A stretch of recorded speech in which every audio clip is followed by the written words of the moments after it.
Hello and welcome to a new episode of Wi-Fi Friends with me, Cameron, and my friend John. John, how is it going? It is going quite well, Cameron. We started I this don't know what call. that was about. I don't know, I was just doing a robot voice, I guess. Can I do a robot voice? If you can do your awful English accent, then I can do a I'm pretty robot sure voice. we've all done things that we regret, Cameron. So we started this call and been like, usually we say hi to each other, we go, hey, how's it going? And then we start the podcast. But we had like a full-on discussion. Yeah. So this is going to be the boring podcast where there's nothing left to talk about. Which is actually funny though, because I just thought of something kind of not really related to our previous conversation, but something I want to talk about. Okay. Not in depth, but I finished Stranger Things season 3. Oh, John, I haven't even started it yet. Okay, cool. I just have some basic thoughts that don't spoil anything. Yeah, I just want to lay the groundwork for me and for anyone listening who hasn't finished it. Obviously, no plot spoilers, please. But Yeah, also, if you could just be like, if you're talking about like a really cool moment, if you could make it vague no, enough mine's a very general about the show as a whole. Okay, really. cool. I don't know if you can remember the music choices for season 1 and 2. Yes. It was a lot more like, not like a sound. It was a lot more of the synth and the type of 80s, but not actual 80s music, right? Or is it a mixture? I think it was mostly like I remember the soundtrack more than I remember like songs that actually exist in our world. Like I remember It was more like an atmosphere and mood. Like I remember all that shit. I don't remember them using. I imagine they did because again, it's been like a year since I watched season 2. That was something I noticed just in season 3 that I felt jarring to me because that's not how I remember the show. Because I remember the show in that the atmospheric, the mood. Yeah. And this season was very much like, hey, motherfucker, every 5 seconds, here's a very popular song from the 80s that you're going to recognize. Almost like a Guardians of the Galaxy style of... Yeah, very much like that. And it really kind of threw me for a loop because I'm like, God, did they play this many songs in the first 2 seasons?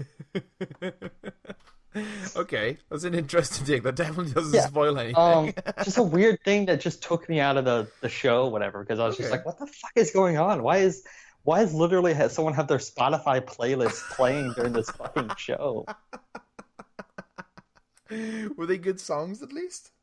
I mean, they're every song. They're like, yeah, they weren't really like deep cuts. I see. So this was like best of the '80s '80s Spotify playlist shit. Right, that's then fine. I was like, okay, it.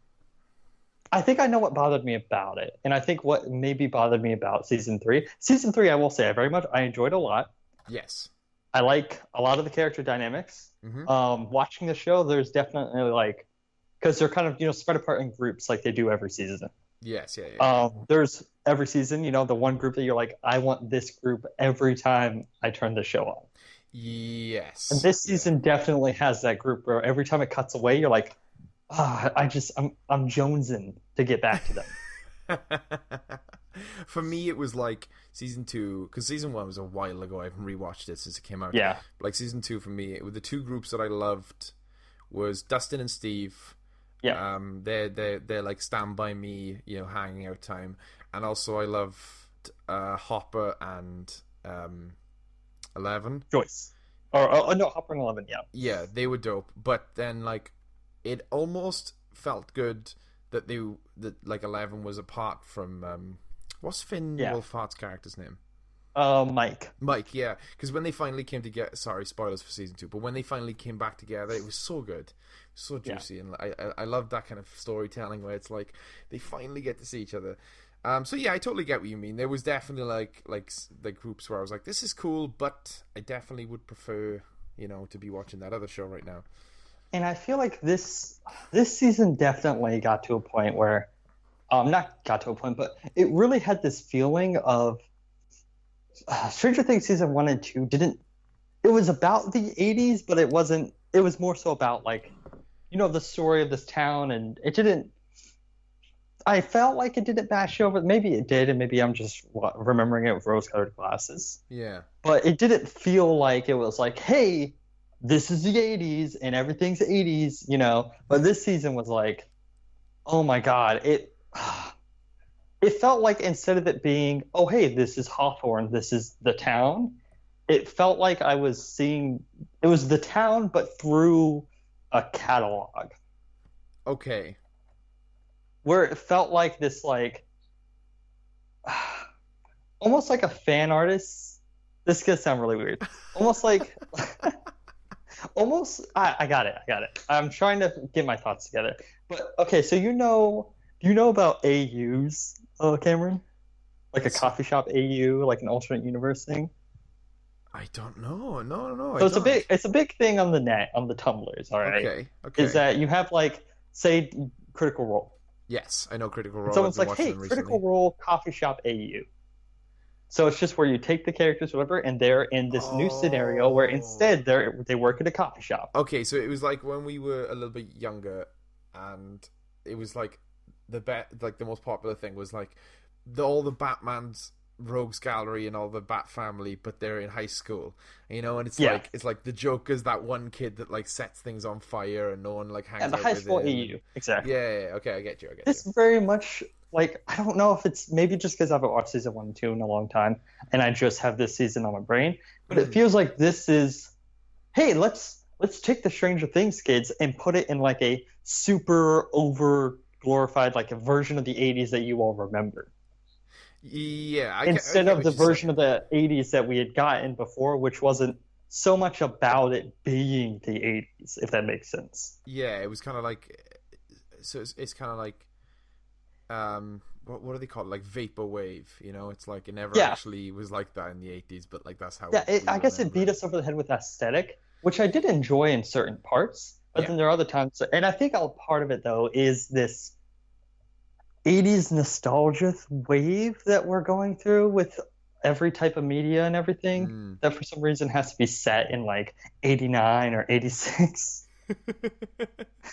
I think I might just be tired of it personally, maybe just of everything being like, all right, this show, by the way, set in the 80s.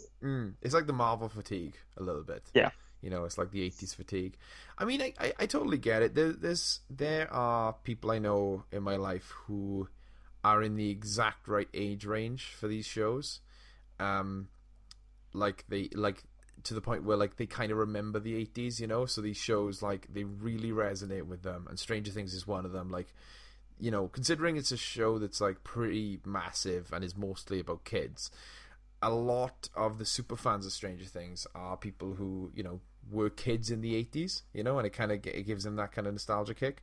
And I think that's probably why we're getting it more, as opposed to 10 years ago, those people weren't adults, so they weren't really in a demographic where, they weren't making films and stuff. So it could be part of that. But I also think it is just a trend now, Guardians of the Galaxy. Yeah, I think it's just the trend right now is just an 80s trend, which is cool, whatever, but and I mean, it'll be interesting because I have different, it takes a while to make these shows, and by the time the next season rolls around, unless you're rewatching them, it is weird because you don't quite remember how season 1 and 2 went. Like I can't quite remember how season 2 of Stranger Things was. I remember parts, and I really, really don't remember a lot of season 1 except for the plot. Like I don't remember the filmmaking or anything. So it could be a point where like you've changed but the show hasn't, but because it's been a while, or it could be the show's changed. You never know. Yeah, because I think like season 1 happened, and it was like, oh cool, like this is so dope. It's set in the 80s, like. But then a whole lot of other shows and things started following that. Trend. It almost like it created something, and now it can't keep up with the thing it created. It's like the battle royale thing. Yeah. How like, yeah, that's interesting. I mean, yeah, I'll have to watch the show and think about it. I mean, I've never... That was a weird soapbox to get on. I like the show a lot. Yeah, you would just... I mean, the thing is, though, like, with stuff like this, it's like... Because we know you like the show, and you started off by saying that, there's not much else to say. It's like everyone likes the show, so, like, what are you going to say? It's like, it's still good. The actors and the writing and the directing and the story points are all still very good. That was just weird things, weird hang-ups I had. Which I think part of it is just because also being on Netflix, Glow was also on Netflix. Glow was also set in the 80s. There was a Bandersnatch. There was like other things I think I've been watching in between these seasons that have just also been in that time period. Yeah, Glow is an interesting one though, where like the longer it went on, the less it kind of became relevant. The time period, I thought. Yeah. You know, like I remember early on in Glow, there's like that awesome scene where there's like the robot who's like Yeah. who's like serving the margaritas and stuff. But then you cut to season 2, and I was like, I'm not even thinking about when this is set. I'm just emotionally wrecked. The only episode of season 2 of Glow where it was like that was fun 80s fun was when they do the commercial. You know, they go out and shoot the commercial. Such a good episode, and like they obviously like setting in the 80s allows them to do interesting stuff with the I can't remember his name, the gay character who's in the closet. Fuck. Spoilers for season 2 of Glow. The producer guy. Oh my god. Yeah, it's been a while since I've seen Glow. Yeah, like that has a lot more impact because you know it's the 80s and it's not 2019. Obviously it's not easy in 2019 to be gay, but like it's a way more dramatic and scary thing in the show because it's set in the 80s. But yeah, it doesn't feel like it doesn't feel like you're getting like smashed around the head with it being the 80s in Glow. It just comes up when it's relevant. But yeah, I guess we'll see it ebb and flow. Like I'm a big fan of like 70s stuff. I think that's just because of the age my dad was and like him exposing me to so many stuff. So I like the stuff in like Ragnarok felt like a mixture of both, It felt like a little bit 80s but also very 70s and stuff. And I think that's why a lot of people distinguished it from Guardians of the Galaxy. They thought it was like the similar but different, and you had like Led Zeppelin and stuff in Ragnarok and that was quite interesting. So it'll be interesting to see where the trends go now, but I honestly this ties back to what we were saying beforehand. I just hope we get awesome sci-fi, like it's all cool going back. I love going back and like this kind of weird thing of like a period drama that's in a time period that isn't even that far long ago. That's cool, that's fine. I mean, there was something I watched that was set in the 90s recently and I was like, oh shit, it's weird. I've never seen a movie go back in time to a time where I was still alive. But like, I just want to go to the future, guys. Can we go to the future more? Can we do sci-fi? Like, cause sci-fi is the one genre where like I will watch bad sci-fi, and I'll eat it up. And even like movies that are like okay sci-fi for me. What's your favorite type of sci-fi?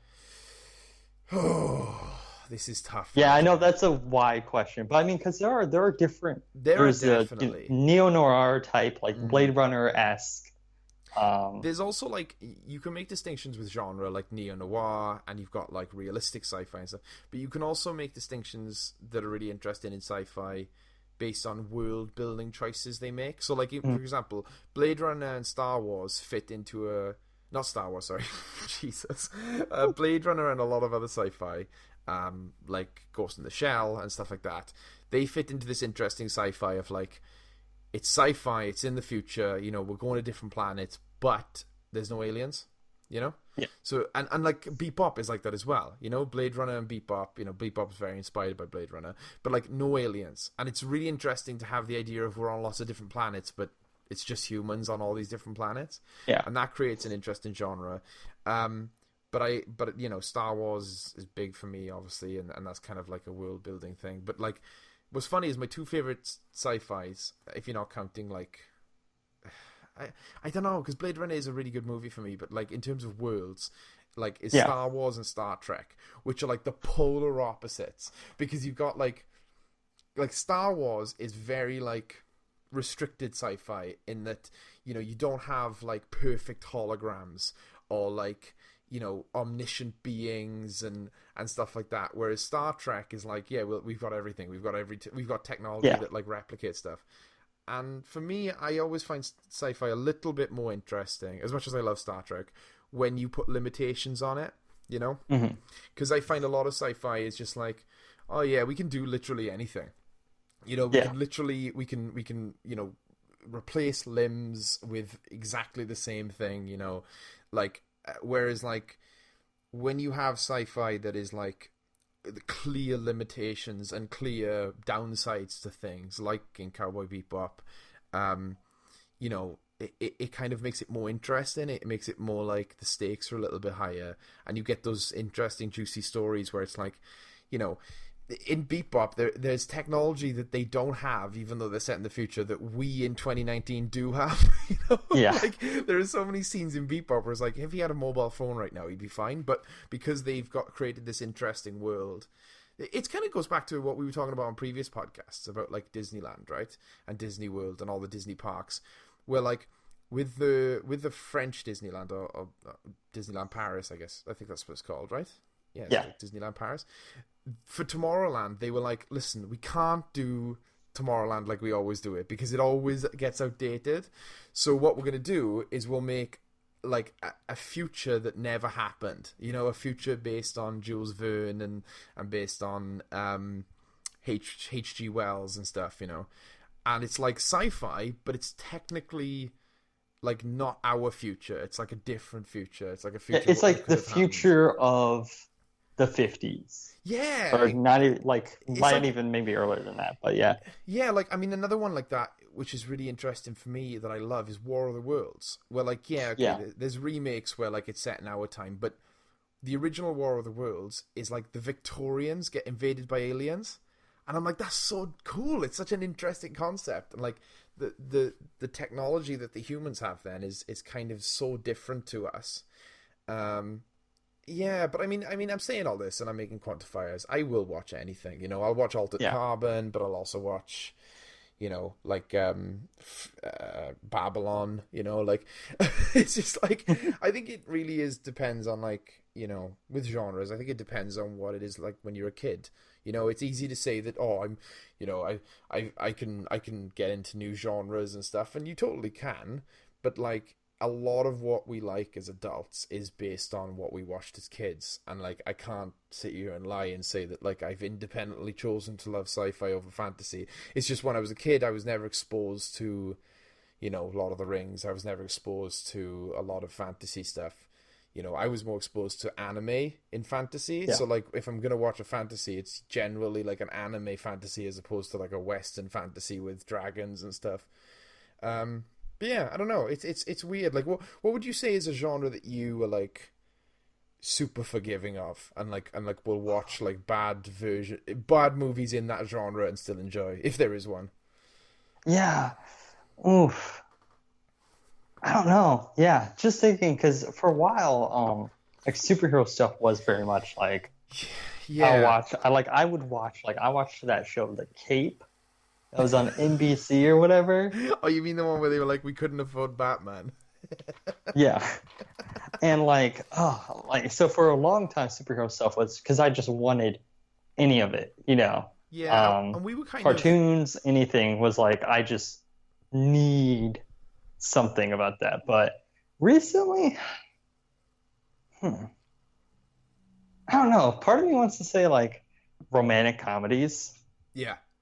If it's like the bare minimum of a romantic comedy, if it's two likable people and they're like by the numbers story, like I'm good. I'm down. Yeah, I noticed that in your, and this isn't an insult, obviously, because I just talked about how I love shit sci-fi. I noticed that in your top 10 or 5 favorite movies of 2018. Oh yeah. Like a lot of them were filled with romantic comedies, and like I went through and I watched a couple of them.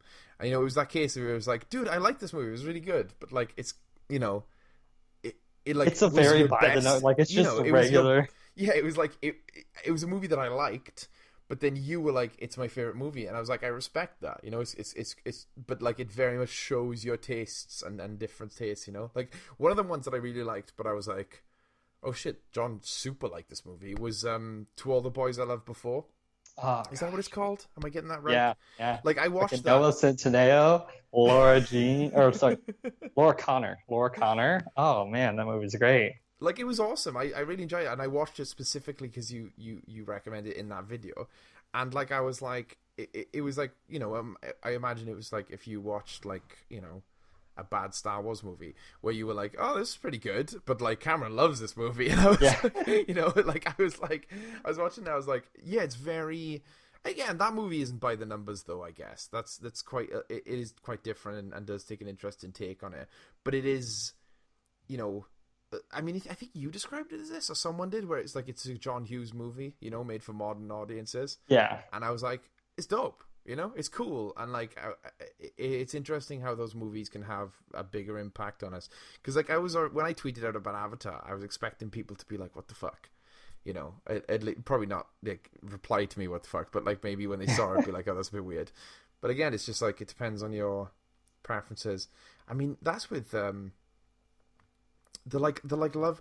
I think like romantic comedies is a good one as well, because there's such a formula for it. Like and it's comfort food. Yeah, it's very much like comfort. Like right now, because not just because, but they're doing a remake. They've been remaking Fruits Basket. Have they really? Yeah, where they're going by the story of the manga, and they're they said the complete story. Okay. Because the original series that aired did not fully follow it and ended early, and so there are a lot of loose ends. Mm. And so they're like, hey, we're getting the original English voice cast back from the original series in like 2006. Oh, jeez. Laura Bailey, who's Jester in Critical Role, voiced Toru, the main character of Fruits Basket. I did not either. I didn't know that Travis Willingham voiced fucking Roy Mustang. I didn't know that. Again, this is interesting though, because they all, I keep finding out they're in things. It's like, oh, that's really cool. I didn't know they were in that, because I only know them. That's called the Critical Role problem. But then you learn their names and you see them everywhere. What's interesting is I'm yet to find out they're in something that I've seen or played. So I'm like, oh, they're in Fruits Basket. Never watched that. Oh, they're in. You've seen Full Alchemist? No, I've only read it. Oh God, yeah. Oh yeah, we've talked about this. Yeah. Wow. I've only read it because it's such a good manga, and I try to watch it. And yeah. To be fair, if you play the new Avengers game that's coming out, it's Laura Bailey's Black Widow, Travis Willingham's Thor. Oh wow! Oh, Travis Willingham Thor makes sense. I would watch him in a live-action Thor movie. To be fair, he's also played Thor in a lot of the like animated cartoon stuff on Disney, Marvel, Avengers, Assemble, Ultimate, whatever, all that nonsense. He has got. But Fruits Basket. It's like rewatching it to tie this all the way back to where we started. It is just like comfort food, because it is like it's that plot. You have the girl who's very self-assured, but like also kind of like whatever, and then there's the two guys, a very like cold, like princely one, and who's the kind of angry, loud, like arrogant one. And it's just so good. Don't they turn into cats? The Soma family has been cursed, Cameron Morris.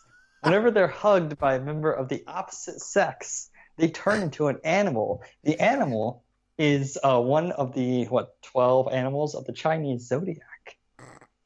See, this is what I love about you, John. Anyone else confronted with that like attack of don't they turn into cats, really like aggressively said, would be like, oh yeah, but you don't understand. Like, I mean, it sounds dumb, but you just fully committed to be like, no, let me tell you why it's great. And only one of them's a cat. Kyo, he's a cat. The interesting thing about the Year of the Cat, in the original story of the Chinese zodiac, all the animals were invited by like God or the deity or whatever to this banquet. Okay. The rat told the cat that the banquet was on another day, so the cat didn't get to go. So that's why he's not included in the calendar. And in the story, the two main love interests, one is the cat, and then the other guy is the rat. So they always butt heads. They don't like each other because of the original story of the rat pulling the cat. Is this a Dr. Seuss or motherfucker? No, I think I watched Fruits Basket at the wrong time. I was in college, and there was this girl in college, and she was like, I don't know, like she was like, you gotta watch Fruits Basket, it's my favorite anime, and I'm like, yeah, I want to get to know this person. We're gonna be in college for like 2 years, so I should probably have some, she likes anime, I like anime, so I was like, okay, I'll watch the anime that she likes the best. And it opened with like a girl hugging a guy. The guy turned into a cat, and I was like, okay. And then I didn't watch anymore. And I think that was wrong of me, to be fair. I prejudged it. I'd never go out there and say the Fruits Basket is bad, but it did leave an interestingly weird impression on me. Yeah. But to be fair, it's just funny because one of your favorite fucking manga is My Little Monster. which is Yeah, 100% yeah, and I class, was. and Toradora, which I mean does do really cool stuff with the formula, but it's still very much. It is, and I think it was less about the formulaic elements of Fruit Basket. It was more about like me just being like, I don't know why these people are changing. However, anime is very much like everyone has a really good anime that they really like, but every time they recommend it, there's always the caveat of like, hey, just get past this. You know, like Yeah.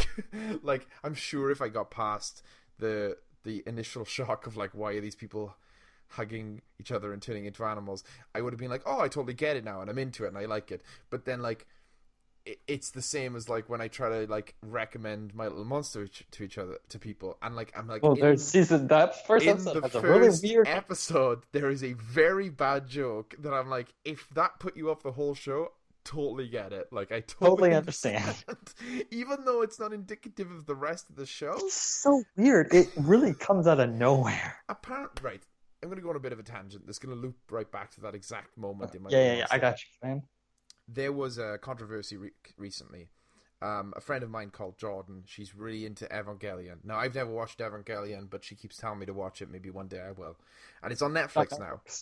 Yes, and this is kind of what the story's about. So she was all angry one day in work, and I was like, what's up, Jordan? And she's like, they put Evangelion on Netflix. And I'm like, why are you angry? That's like your favorite show. She's like, yes, but they re-subbed it. And I was like, okay. Apparently, what they did was in one of the episodes, spoilers for Evangelion. Do you mind about spoilers? Well, I know exactly what you're talking about. I couldn't Okay. get off of Twitter without seeing this fucking Okay. screen cap. So, for those who are watching and listening, apparently there's an Evangelion episode where a character, I won't spoil who, just in case you are, catching up on it, and I haven't even seen the show, but a character confesses their love for another character, and in the new subs, they've replaced confessing their love with, like, I respect you, or some shit like that, or, like, I admire you, or something that can't be, directly construed as love. It could be, but it's not as obvious as the original. Now, that pissed a lot of people off. However, what I'm suggesting is that next time, maybe Crunchyroll or Netflix or someone pick up My Little Monster. I've personally got the DVD, so I can't fix this issue. But if someone puts, like, now Just change that one joke. Just resub it, because like people will not get mad, and if people do get mad, they're not the type of people that should watch My Little Monster. Yeah. And finish it, because for fuck's sake. Well, yeah. I mean, I will argue that not most anime, but a lot of anime has that curse of like not being finished, especially if it's. Oh, I know. Like, my teen romantic comedy snafu. I don't know what that is, but I'm sure that it ends in like a really awkward. Has a great 2 seasons, and then has this heart-wrenching cliffhanger that just never gets followed up because it stops making. It sucks. I don't know why anime does it, but regardless, I'll argue that My Little Monster, it does kind of get around the issue a little bit. It's not perfect because you still want to find out what happens to the characters. Yeah. But it does have a nice, like, one of those you can infer. Yeah, like that last episode was completely invented for the anime. It's not in the manga, because they wanted to be like, and the story goes on, but you don't need to, but it does go on. And like when you read the manga, and I finished the manga, and like I love the manga, but I do think that, like, when like you like a book and you like a movie and they're very different, but you like them. You like the differences, yeah. Yeah, it was like that for me, where like I really enjoyed the final, because this is typical of like those types of shoujo slice of life, mangas, where like you see them get married in the end, and it's like it goes all the way up until like way longer than you needed for the story, like it goes until like almost to their death, and you find out what happens to them. Like it did that, and I was like, that's cool, I'm glad I know. But the show also exists in its own like bubble where like you just get to see them fall in love, and then that's it. Like that's you get to be like infer.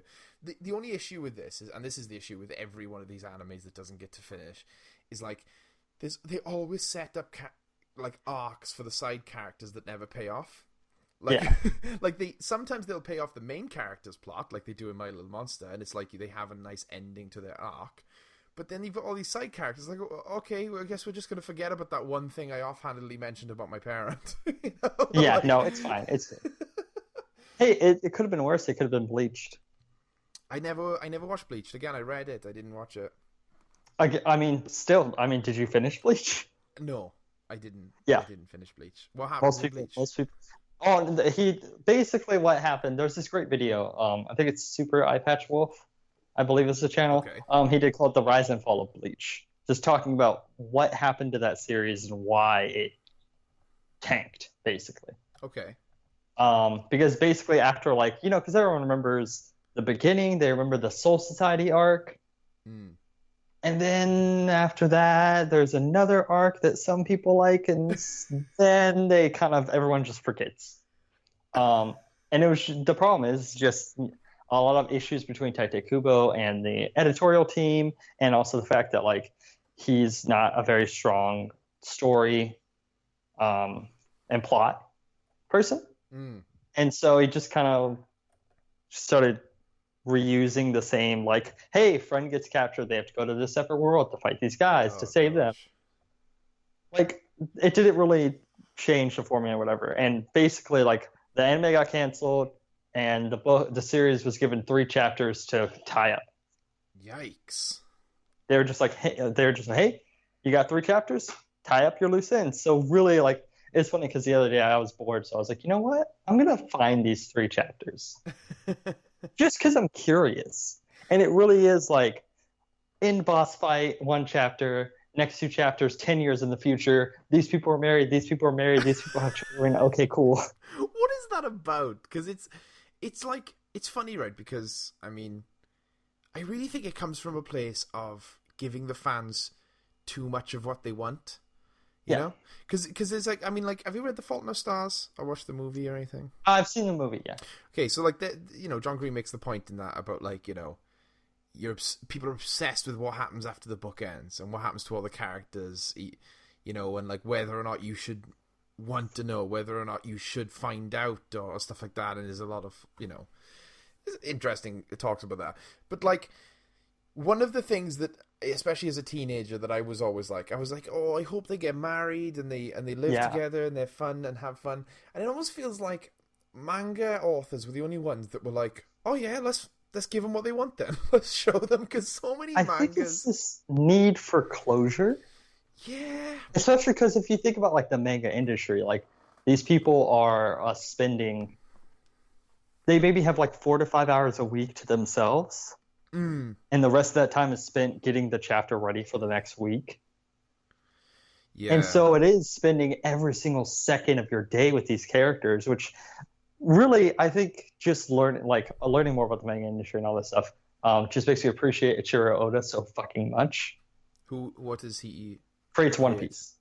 Oh, I see. Yes. Because the ability of One Piece has that no real manga that I've read, even Dragon Ball to an extent doesn't have this as well as One Piece does, to constantly change and adapt.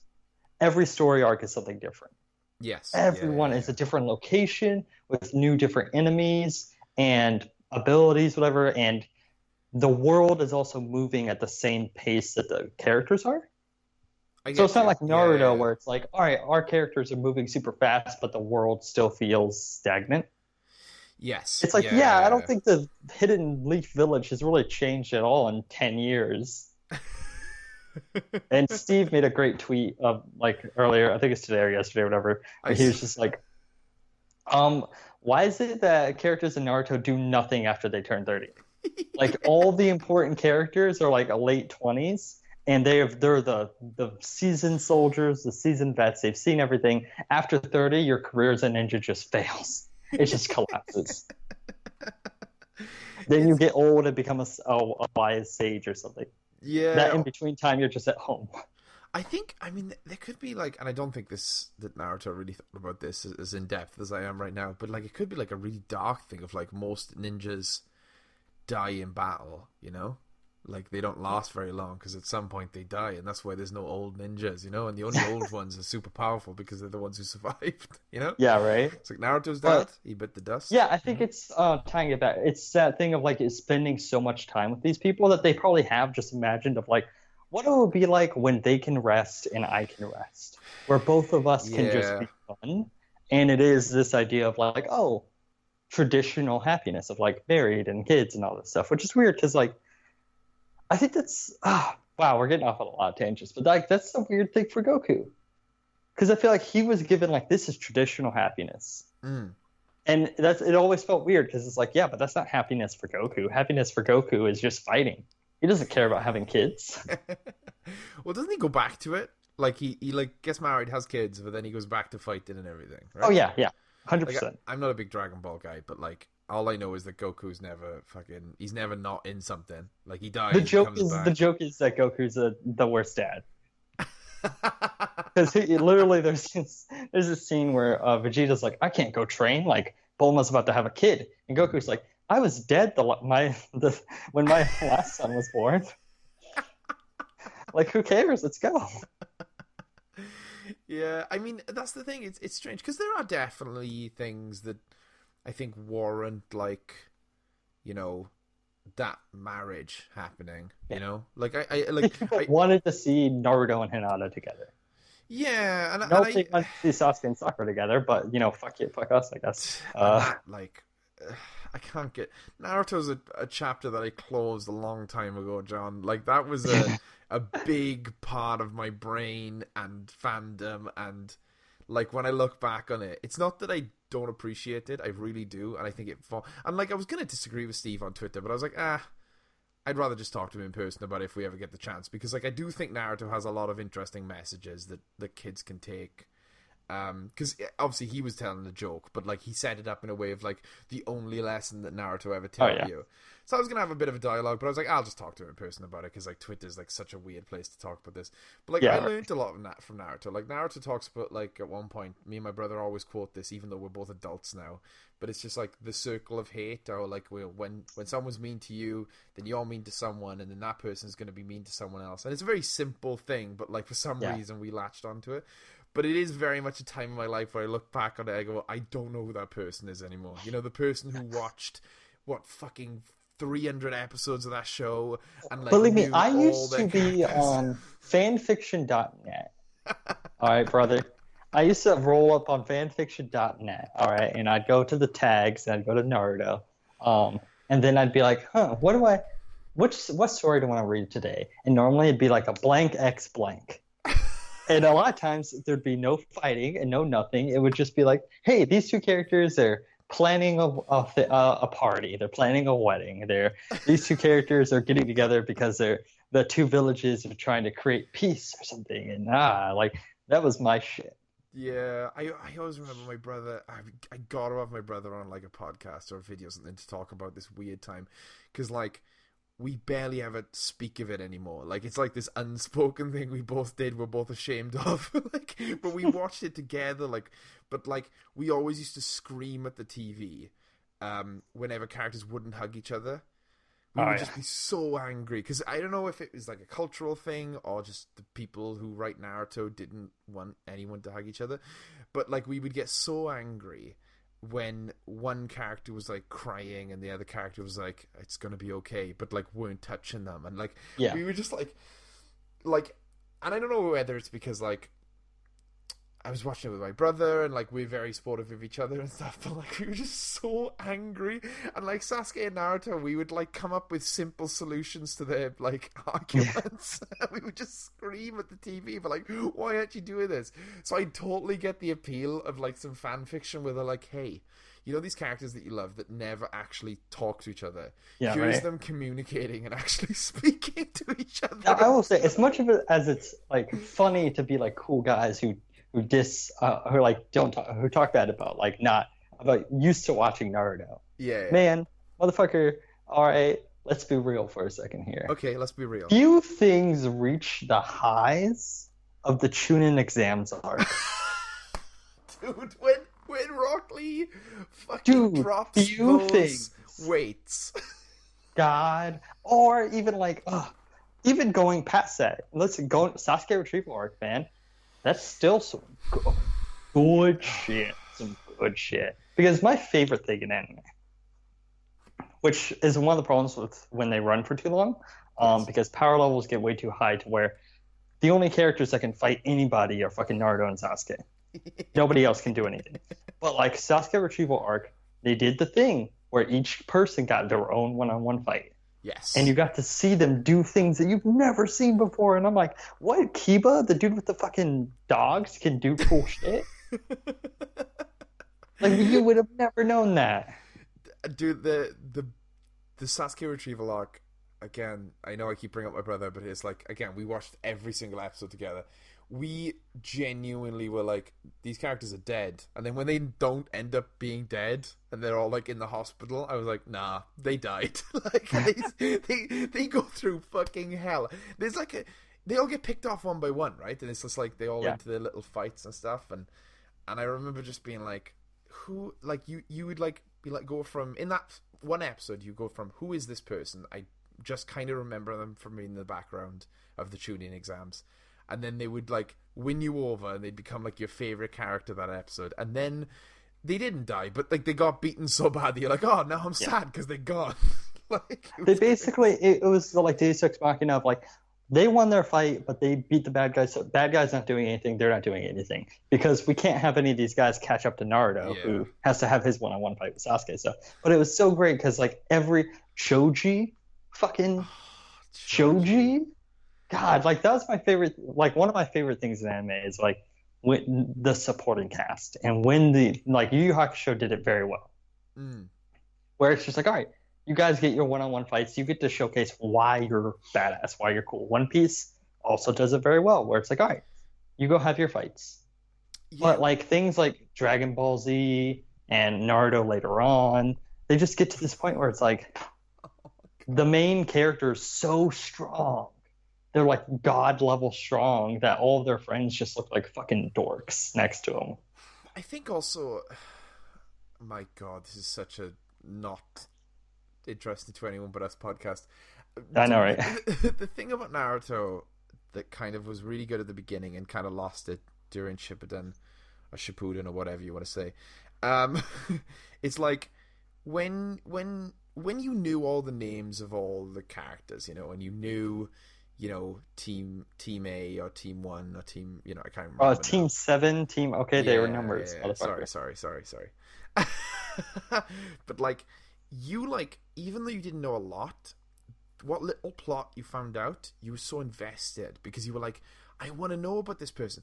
My favorite character was always Hinata. I always liked her, and she got the least amount of plot development. So then when she does, like in the tuning exams, you get to find out a little bit more about her and Neji's relationship and what their clan is like, and it's like, it's drip fed to you. It's so good. And like, for someone who loved Hinata, I was just like, I couldn't get enough of it.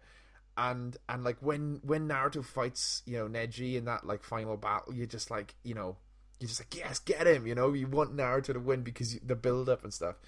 But then in Shippuden, when there's like 800 side characters, there's never gonna be any investment because there's no way to know. There was the guy that turned into the octopus. There was the all of Gaara's friends. There was, you know, there was just everything. You couldn't keep up. And like, Shikamaru was still super interesting, but like, he was one of 1,000 now instead of one of like 15. Like, I don't know, man. When the moment I stopped watching, the last episode me and Fraser like watched together, and he carried on and I couldn't because I was like 4 years older. My tolerance was not as good as his. The last episode we watched was Sai. Was it Sai? Is that his name? Yeah. The painting guy. He was there, and he'd been part of the group for a long time. And then a zombie rocks up, and then Sai's like, this zombie used to be my best friend. And I was like, I'm out. I can't watch this anymore. I'm done. This is too much. I'm Naruto's done. Another problem of like the pain, like even into Shippuden, which took me a little bit to get into. Yes. Because I think it was just had been so long at that point that I'm just like, oh my gosh, like I don't care. The Akatsuki stuff and the pain stuff was super cool. Yeah. Still really cool. But then it did like the third Ninja War and shit. Yeah, and then it went into like this weird god stuff of I never got to that. Yeah, no, me neither. That's like where I stopped reading whatever. And it's just not to tie this back into my favorite shonen battle anime, One Piece. There's a thing that One Piece just does really well, where it introduces you things in piecemeal, perfect bite-sized things. Of like, all right, here's a new island. Here are the characters on that island. And you get to know them. You get to know their culture, their world or whatever, and then they move on. Yeah. And it has such great world building because things will be introduced at one island hundreds of chapters ago. And then when it's time for that to be brought back up, it's like, oh, hey, oh, you're back. Oh, crap. Oh, what, you're connected to this thing? And it doesn't feel like you're getting inundated with too much information. Yeah. Instead, it feels like, oh, hey, oh, yeah, that thing you're introduced into it through small little bites. And then you realize 800, you're like, oh, I've been eating like a giant pie. But I've been focusing on one bite at a time, so I didn't realize how much I was intaking. Yeah, and I think with One Piece it does, because you're right. Like, I remember when you finished an arc in One Piece, it was like you'd sit down and you'd be like, "Whoa!" Like, let me digest that whole arc. But like, you never felt like it was an incomplete story. You know, it almost felt like each arc. And like in Naruto, where like it feels like a never-ending story, and you know, there's not an end to an arc and a start to a new one. It just felt like it rolled into the next thing and the next thing, and you never with like, and just for an example, and obviously it's silly to choose an example that is literally one of the best, but like that's what I'm going to use, like Arlong Park, right? Is that how you pronounce it? I can't remember. It's Arlong, yeah. Like that arc, the Nami arc, where you find out, you know, her true intentions and everything, and you have to fight Arlong and everything.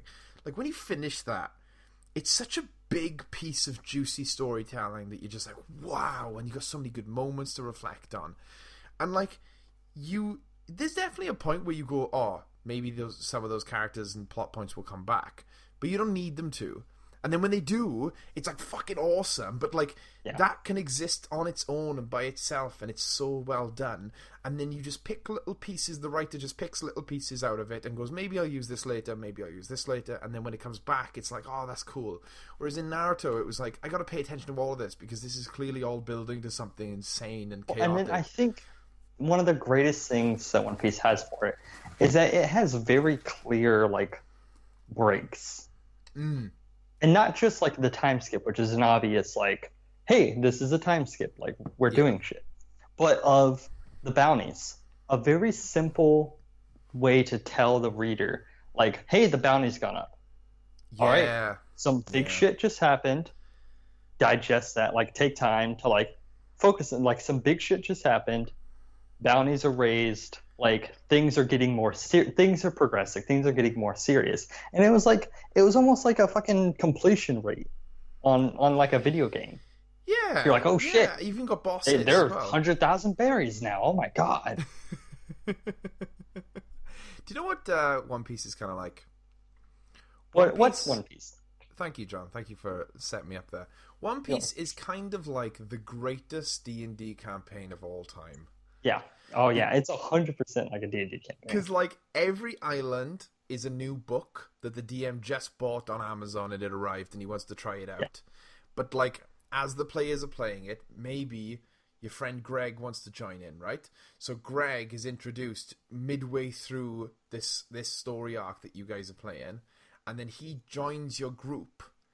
Yeah, you know, his character is obviously like, I don't know, Usopp, you know, like he joins your group, and now Greg is like along for the ride. He's gonna come to every single session, you know, and then like maybe one friend joins during one campaign and they enjoy it for a little bit, but they have to go away to uni, so they leave. And as they leave, you do this really emotional game where you all put your hands up in the air and you do the symbol, and then they're like, oh, and Vivi has to leave. Oh my gosh, yeah. You know? So like One Piece is like the greatest D&D campaign ever, even to a point where like I think that like at one point all the players, like, they had to take a big long break. Maybe they all had a year of really busy stuff, and they're like, right, we're not going to play D&D for a year. And they come back a year later, and they're like, all our characters are aged up now, and it's like a time skip.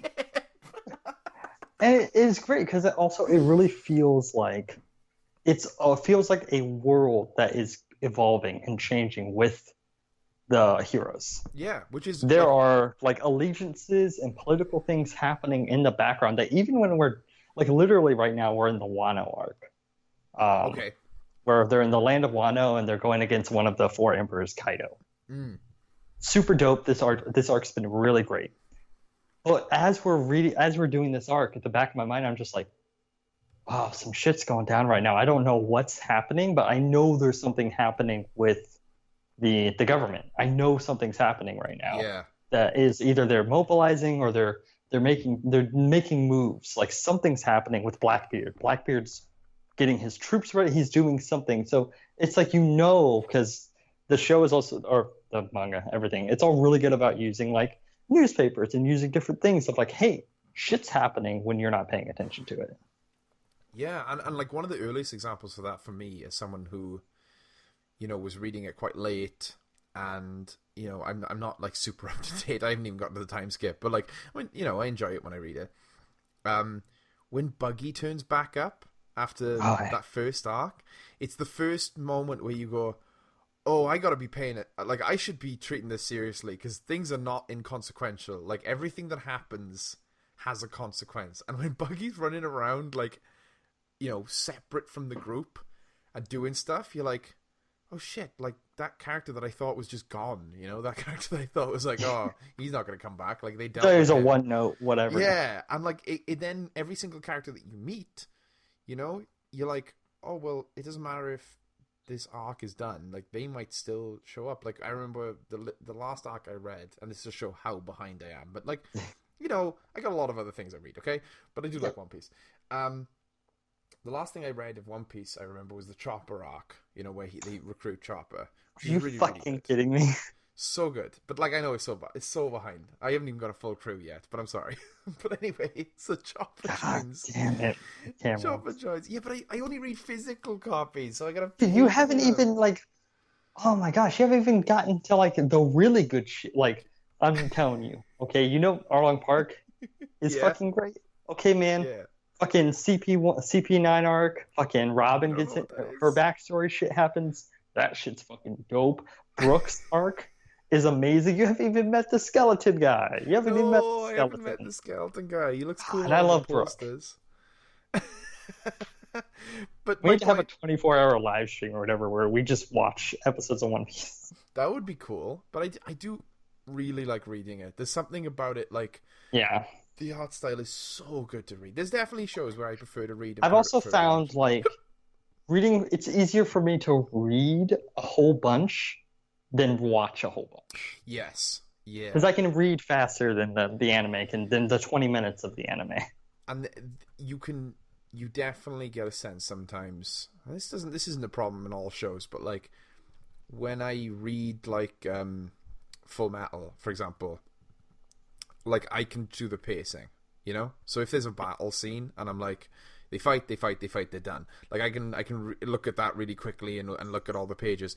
Whereas like in the show, it might want to show me the battle scene for 20 minutes, and I'm like, I'm not here for this.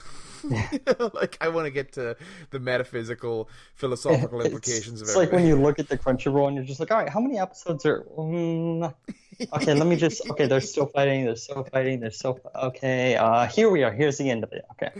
Yeah, I tried to watch a show recently. Have you watched Mob Psycho yet?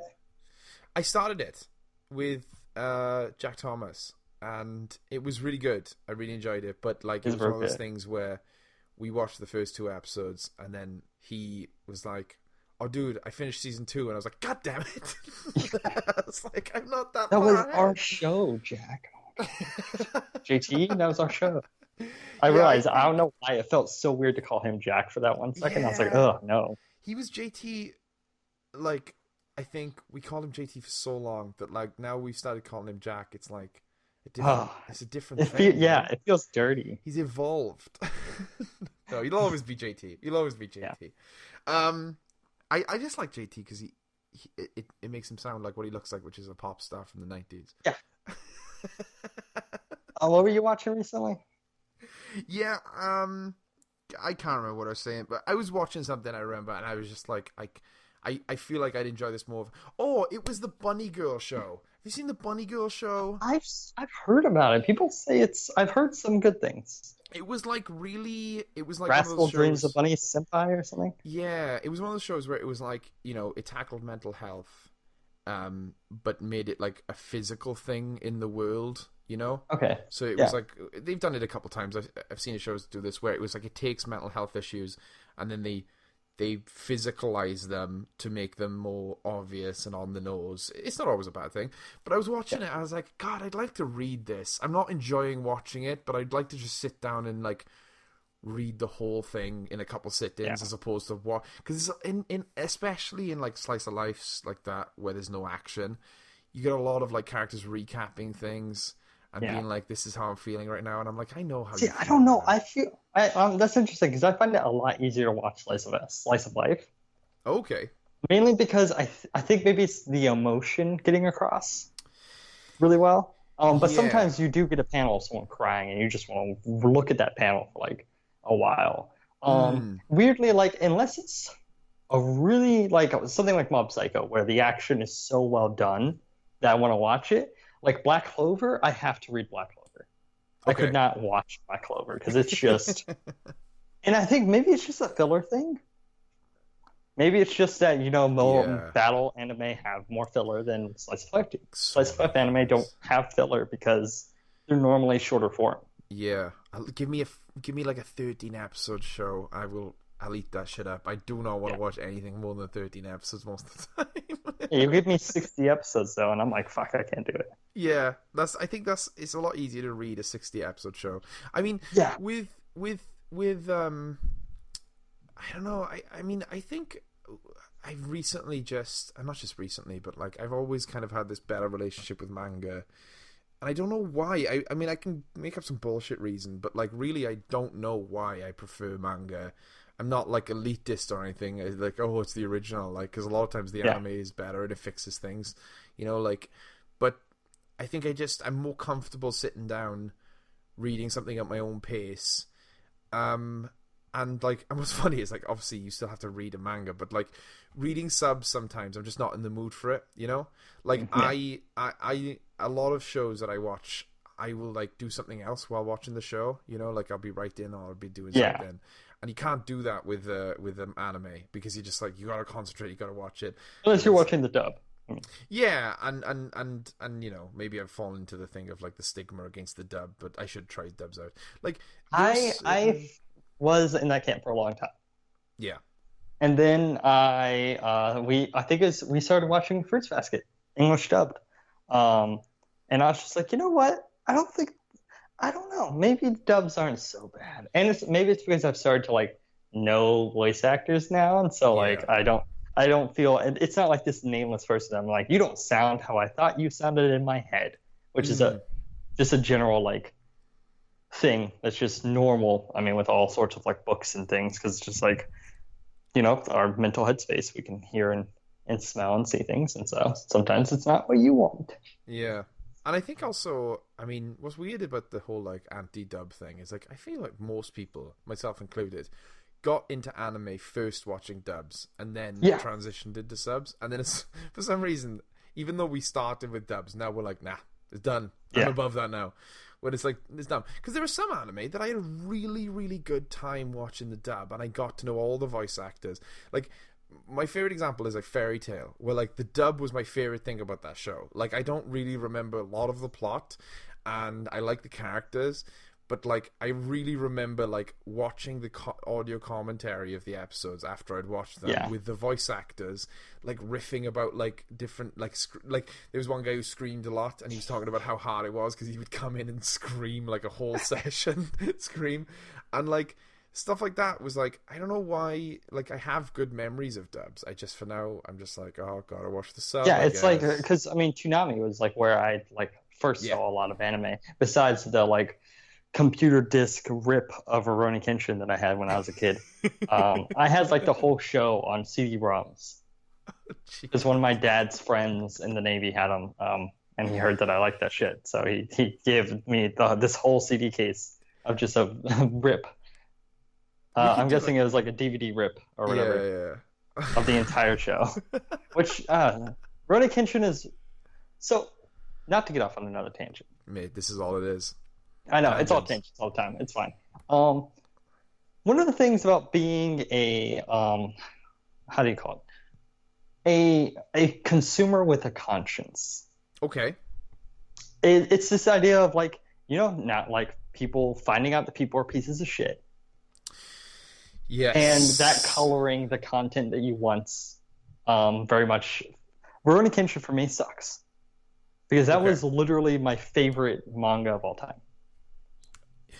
I think, and then find out that the writer and artist had like arrested for child pedophilia, like porn stuff that he had, and like it's one of those things where it's like, God, like it's that weird like that artist separation bullshit that like if we could go take a fucking philosophy class 101, whatever we want to talk about that shit. It's tough. It is, and like it's something that I keep coming back to because I think it's important to. Yeah, it's like I love like just the other day, because of our D&D game, I was thinking about Baby Driver. Yeah, 100%. I'm like, I love Baby Driver. Ansel Elgort, the music, John Bernthal, Jamie Foxx, John Hamm, Kevin Spacey. Shit. Yeah, and it is one of those things where there is there's lots of different opinions. There's not just like the one or two. There's not like the yes and no. I feel like there's a lot of Lee room, and like when I did my best films of whatever year it was, and I talked about Baby Driver, and I said about me still loving and appreciating the movie. It was like in my head, and maybe this is me ludicrously justifying it when I shouldn't, but I don't know. Someone needs to tell me that, and we need to have a discussion, I think, about that. But like in my head at the time, it was like, well, Edgar Wright made this movie. A lot of these actors put a shitload of work into this movie, and a lot of filmmakers worked hard on this movie. One character was played by one horrible, awful person. It's like tough. It's a lot less cut and dry than someone wrote, recorded, and released a song, and that person. Yeah. Movies are something that had multiple hands on it. Yeah, is interesting because it's like, what about all those other people? Which I understand. Like I understand that argument, and then I understand the counterpoint of like, well, that money is still going to that person, or that clout, or that whatever is still going to that person. And then like something like Rurouni Kenshin where it's one guy. Yeah, I mean another example of that is like it's not hard for me to never listen to a Chris Brown song ever again. Yeah. It's not hard. It's really not difficult for me. So it's easy for me to sit here and tell everyone who listens to Chris Brown that, you shouldn't listen to Chris Brown. But then if you turn that around on me and be like, yeah, well, you like Michael Jackson music. It's like, oh, fuck yeah. And like, it's one of those things where it's a cognitive dissonance. And it's a thing that I have to like, I'm just trying to practice what I preach or whatever. And like, so if you ask me like out of the blue, hey, John, what are your top 5 favorite manga of all time? Yeah. I would have to stop myself and be like, I'm not going to say Rurouni Kenshin. I will find something else. Yeah. Yeah. And it's tough because there's differences, because you can't, I don't think you can deny the impact it had on you as well. Like that's unfair to yourself to be like, oh, well, I'm going to pretend like Rurouni Kenshin wasn't highly inspirational to me. But you also then have to be like, well, should I recommend this to people? Probably not, or should it's the weird thing. And then it's very complicated, it's very hard. Yeah, we're not going to solve it. We're just talking about it. Yeah, we're not going to solve it. It's the interesting thing of like, every, a lot of people in comics, like Marvel and DC and, mainstream comic books, whatever, are want to talk about how they're so progressive. Yes. And not to be all like up on my high horse or whatever, but it's like at the same time, if I asked you motherfuckers what your favorite comics are, most of you guys would name Frank Miller. Yeah. And maybe Chaykin. And Alan Moore has done some fucked up shit, or has written some fucked up shit. I'll say that. And so like it's this weird thing of like, I guess every person has a line where they're like, that's. And I think it's easier to not associate with media with people that you personally don't like. It's easy to sit here and be like, oh, I would never listen to a Chris Brown song. That is horrible. Yeah. And because it's you 90% probably didn't listen to that many beforehand. No, 100%, yeah. And it's hard as well because I mean like Steve Steve Baxi, we should give a proper shout out. Not just to say our friend Yeah, Steve. I'm sure he's listened this long into the show. Well, if you're listening this long and you haven't seen Steve's new video, I think it was his last video now, he's put out another one. But Steve did a video, and he posted a video about a similar topic and talking specifically about Comicsgate and everything. And in it, he mentioned, Alan Moore, he mentioned Frank Miller, he mentioned these stories that, I think a lot of people, like you just mentioned, would say, and I've gone on record saying this, and I don't want to lie about it. Like, The Killing Joke is one of my favorite Batman stories, and it is not. There's a lot of problems with it, There's a lot of issues with to it. Barbara Gordon.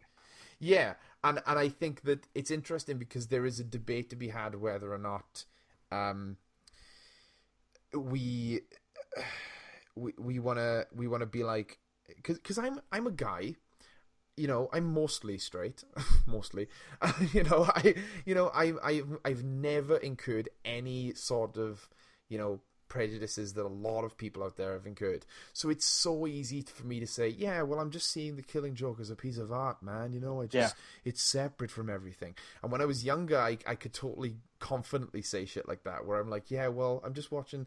But now you really have to, and I think especially someone who has the amount of privilege that I do in my life, you have to be like, yeah, well, am I just afforded a situation where I'm able to do that and have no consequences? Am I just not, I'm not trying to use the buzzwords of check your privilege, but it's kind of that, it's like, I can say that The Killing Joke had a massive impact on me, but do I then have to support it entirely just because it did have a massive impact on me? It's almost like I'm trying to find reasons to justify that impact when I can just say, yes, it had a massive impact on me. Yes, it afforded me a lot of my, love of comics, but then also I don't have to defend it all the time as well. Like, I have to... I think it's something where we have to be aware of the asterisk. Yeah. Like in our brains, like Rurouni Kenshin will always be one of my favorite stories manga of all time. Asterisk. However, the author pedophilic tendency. I don't child pornography, bad stuff. You don't have to explain it more, I think. Yeah, I don't know why every time I have to re-say it. Though, author did this bad thing, and I do not. It's like you always have to like put the asterisk of like, yes, however, remember this. Yeah. And I don't let the memories cloud. Like, I think it's also a little bit more... It's kind of disrespectful to the thing that you like if you're not willing to re-examine it every, couple of years. And this isn't... I don't think I'm not ashamed to say this, but like when Steve started going at The Killing Joke, my immediate, animalistic human reaction was, oh, what's he doing? What's he talking about this for? Oh, like, why is he coming at The Killing Joke? It's my favorite comic. But then, like, you have to take a step back and you go, well, no, let me look at this again. This is something I've taken for granted for a long time. And there's a line in his video. I don't want to just spoil the whole thesis of his video, but there's a line in his video where he talks. It's a very good video, and there's also a very good Heroes in Crisis one that might have a familiar voice in it. Yes. But like, there's a line in his video where he talks about how, the stuff that happened to Barbara was not in service of Barbara; it was in service of Bruce. Not in service of her character. What I meant to say, not in, obviously that could be misconstrued. But I'm talking about her character and her character development and her motivations and everything. It's all played for Bruce's motivations, and that was something that like I've really never, ever, ever considered before, because I've always seen that act as horrifying. I never read that book and didn't consider what happens to it horrifying. I always considered it horrifying. But in my mind, it was like, it's horrifying for a purpose. It needs to be there because it shows how awful and horrible this character is. But if you recontextualize it like Steve does and reanalyze it and be like, well, why is it horrifying to serve this character when he's not even involved, really? And it's like, I got to think about that. And I think it like I said, it's less respectful to not do that. It's less like Blade Runner is another film that I've thought a lot about, because it is a film that has a lot of really interesting and risky, politics and it tackles tough subjects, and it doesn't do that lightly. But there's definitely parts of the movie where you have to think and you have to go, was this the best way to do it, or is this something that I agree with? And I think you can still enjoy something if you disagree with it.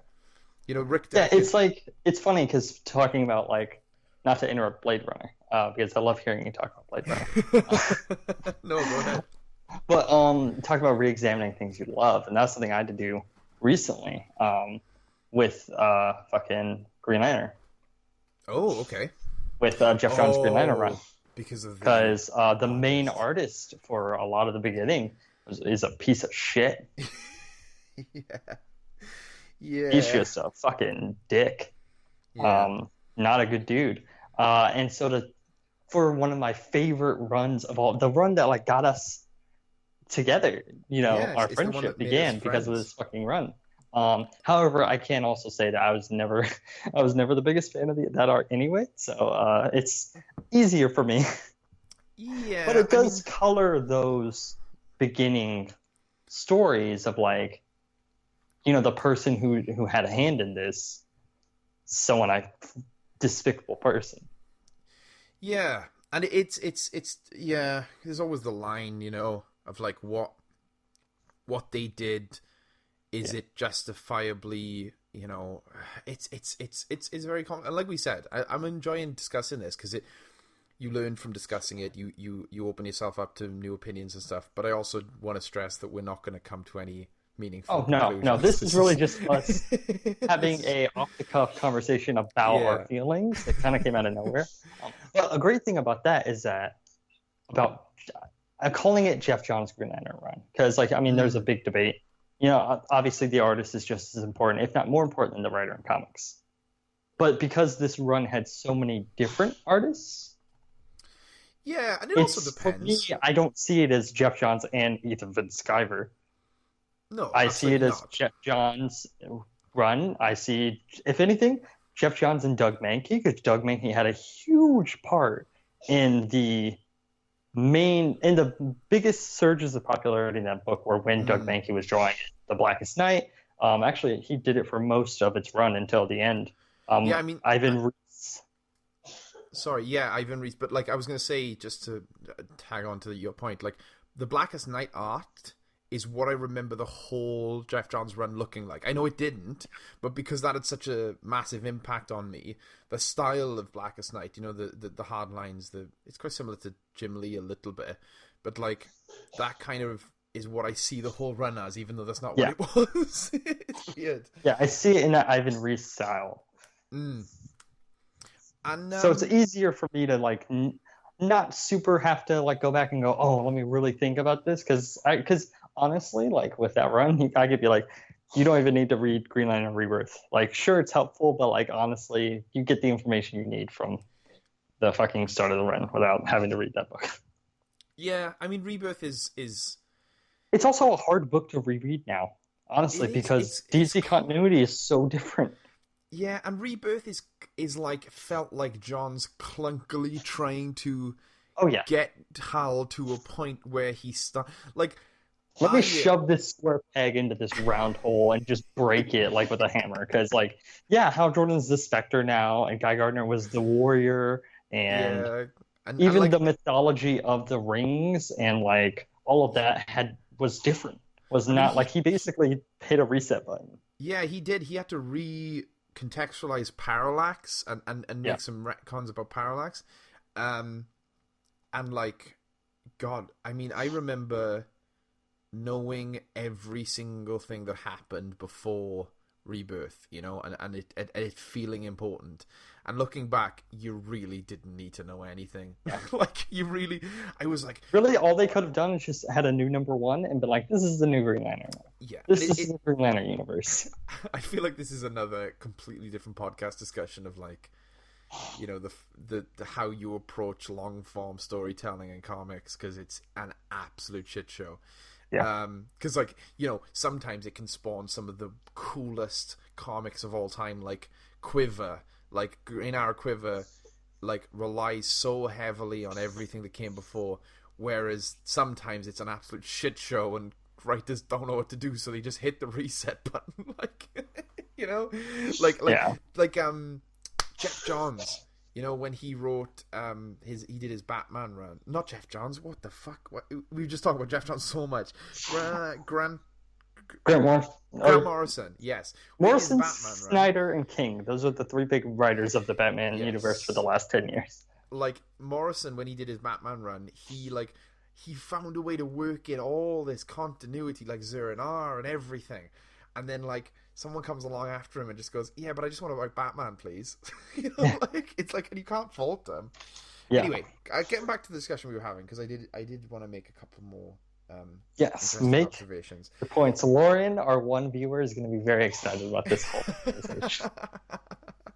I don't know. And I'm probably going to get a tweet if she ever gets this far. We'll see. Yeah, we'll see. I don't want to assume that people are listening, because then it's like I feel bad if they don't listen. So if anyone is listening, anyone out there is listening, it's interesting. It's one of those things as well where like I get this with Steve a lot on Twitter, where I'm just like, God, I wish I could talk to him a lot more in person, because I see people with opinions, and a lot on Twitter, but other places as well. But Twitter, everyone has opinions on Twitter. Everyone has opinions on Twitter. Well, like I'll either strongly or more likely have a slight disagreement with. Someone will post something, and I'll be like, I don't know if I agree with that. And it doesn't lower them in my estimations. I'm not the type of person to be like, everyone has to agree with me. But like, I'll see that and I'll be like, I don't know if I agree with that. It would be really cool if we could talk about this and discuss this, and we could maybe change each other's minds. They could change my mind, see where they're coming from. But then, like, the internet is such a weird place where and then I see something else and my mind moves on. And I really want to, like, dig into that stuff, Like, a lot of stuff that people say, like, even things you've expressed on Twitter, like, where I've been like, I should talk to John about that. And then it's gone the next day. I can't even remember what you said. Like, I disagree with you on something that you post, and then it's, like, completely out the window. And I'm like, God damn, I wish I dug into that. It's okay. I don't tweet very often, so it's I'm just kidding. It's under a sea of nonsense. Yeah, because like, I mean, one of the things recently where I was like, I was almost back. I can't remember. I don't even know if it was someone I follow. Maybe someone liked it and it showed up on my timeline, because that happens a lot. Yeah. Where I'm like, who is this person? And then I'm like, oh, I see someone's liked it. Like, someone had an opinion about the Joker movie coming out, and I was like, I don't know what they mean, but I want to find out, because like maybe I should. I don't know. Like, I was super interested. And, like, I lost it, and I was like, I'm never gonna, unless I find someone with that same opinion, I'm never gonna learn what their perspective was.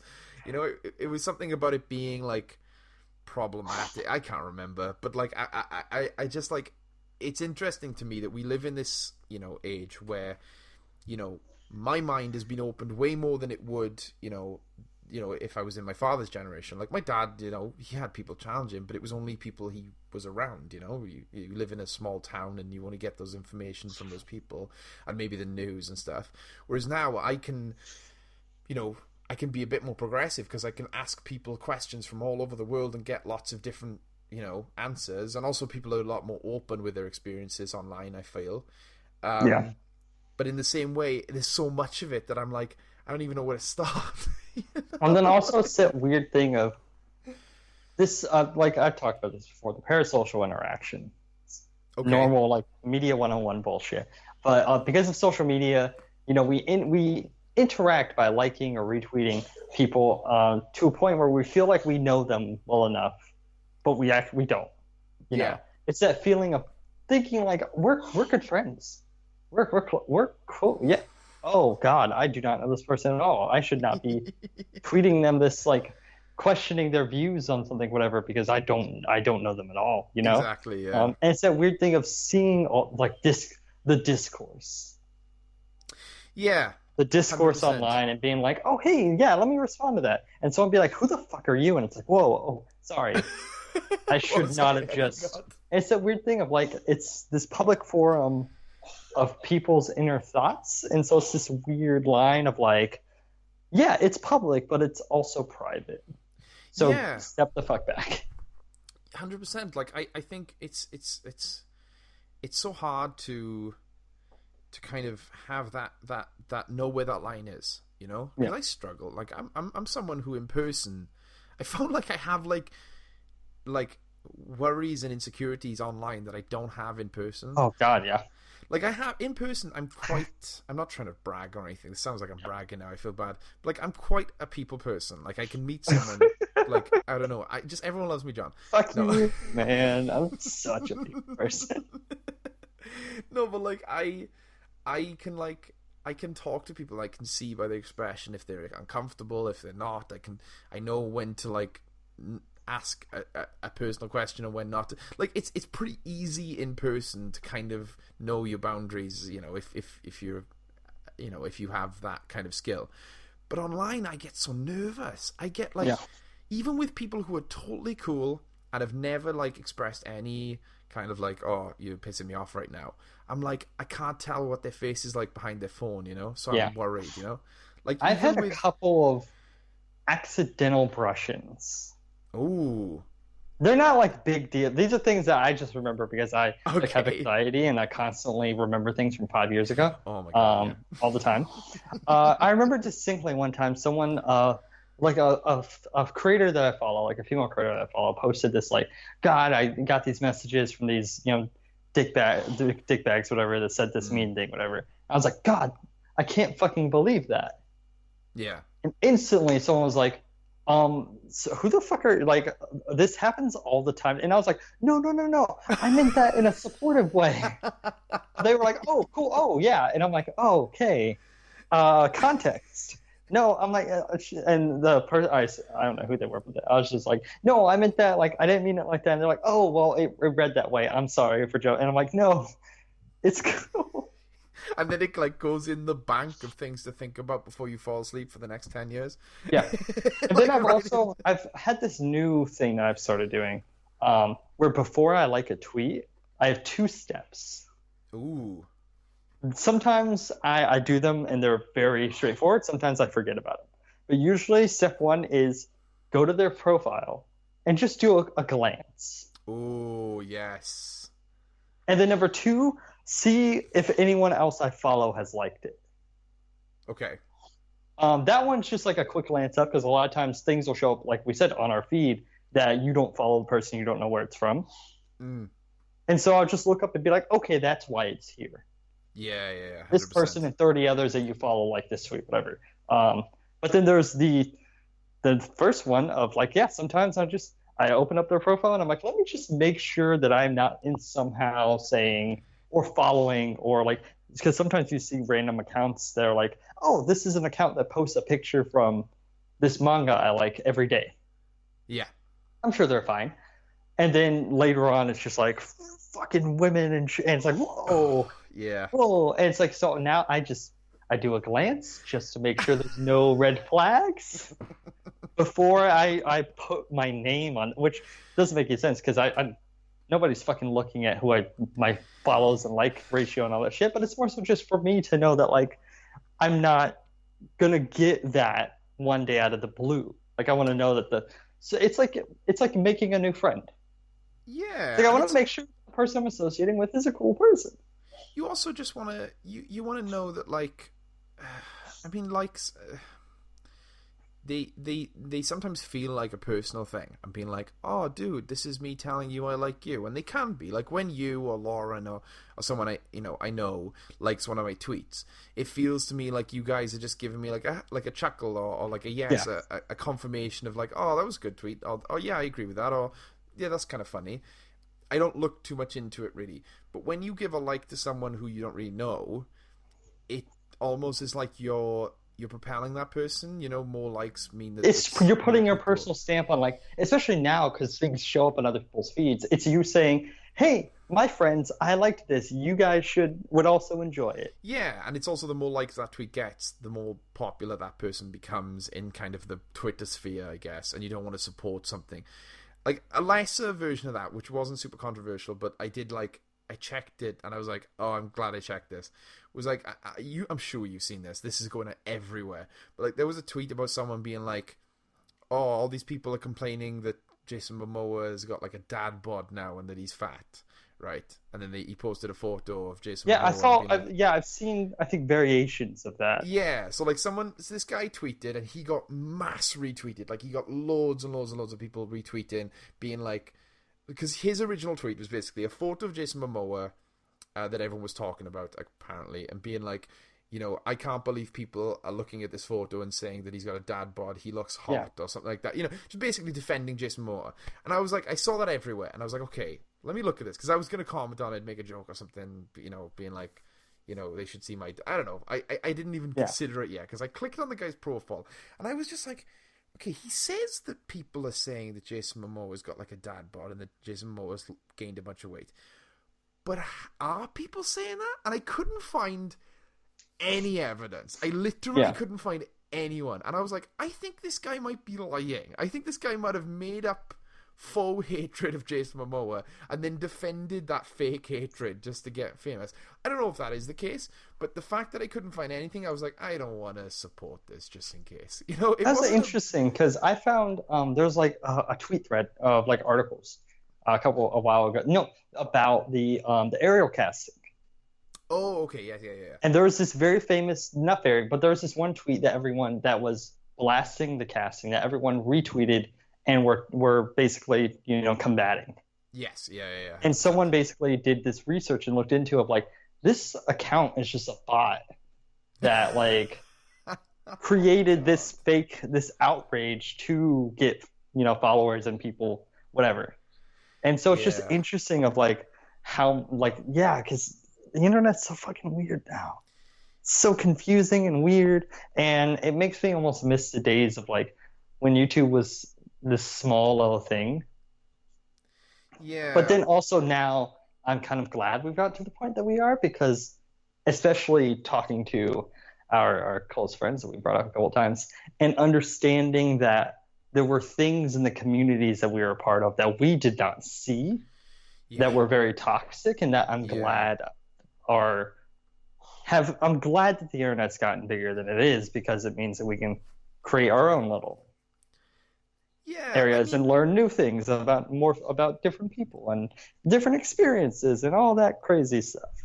I think it's important to, like, for me, this is just my philosophy for now. It might change, and people might be like, hey, maybe try doing this, maybe try doing this.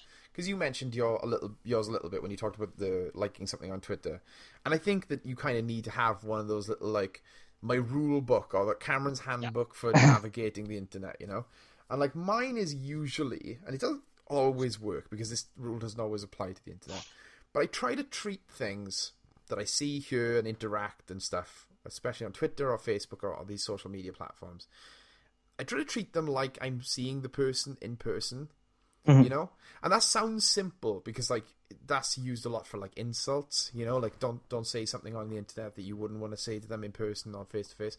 But I think it goes further than that. I think it goes into, when someone says something that is you disagree with, you don't necessarily have to take it as, like, they're insulting your opinions, like when someone tweets something, like, going back to this, that I disagree with, or an opinion, or like YouTubers, like when Jenny Nichols or another YouTube reviewer will review something and give it a complete opposite, score and opinion to what I have.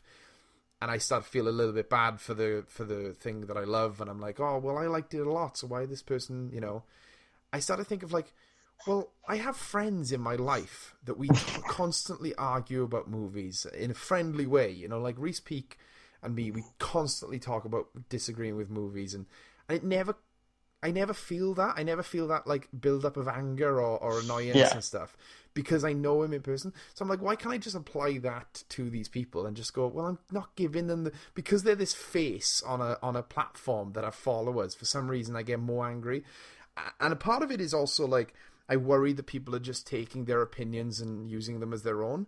And while that might be the case, I don't think I'm giving enough credit to other people. I think I feel that mostly because I was a very impressionable young kid.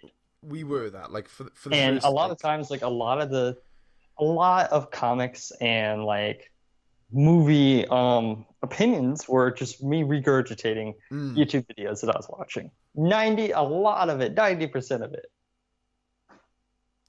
I think, I mean, like, again, I don't want to go too much into specifics, but there were specific YouTubers that I just took their word as like, gospel. Yeah, gospel. That's a good. Yeah, that's the word. Like Yeah, I it's like almost like I movies. write on occasion when I'm not going through a depression. Uh, It's so funny. It's sad. Uh, yeah, but like and you definitely you see that in yourself in the past and also in other people. Uh, And I think but I it's think interesting because I don't know if I'm growing up or maybe I just don't.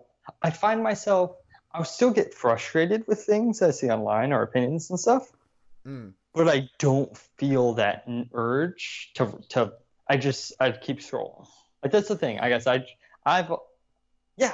I guess it's a rule like a rule that I haven't really taken, but of just unless it's a world event like a mm, political, social world event, if it's someone's personal like opinion or something, and it's not even directed at me, it's just directed at Twitter. mm. 9 times out of 10, I'm just like, whatever. I just keep scrolling. Yeah. All yeah, I try to do that. Sometimes I can't help myself but being like again getting into that zone of like, oh, I want to find out more.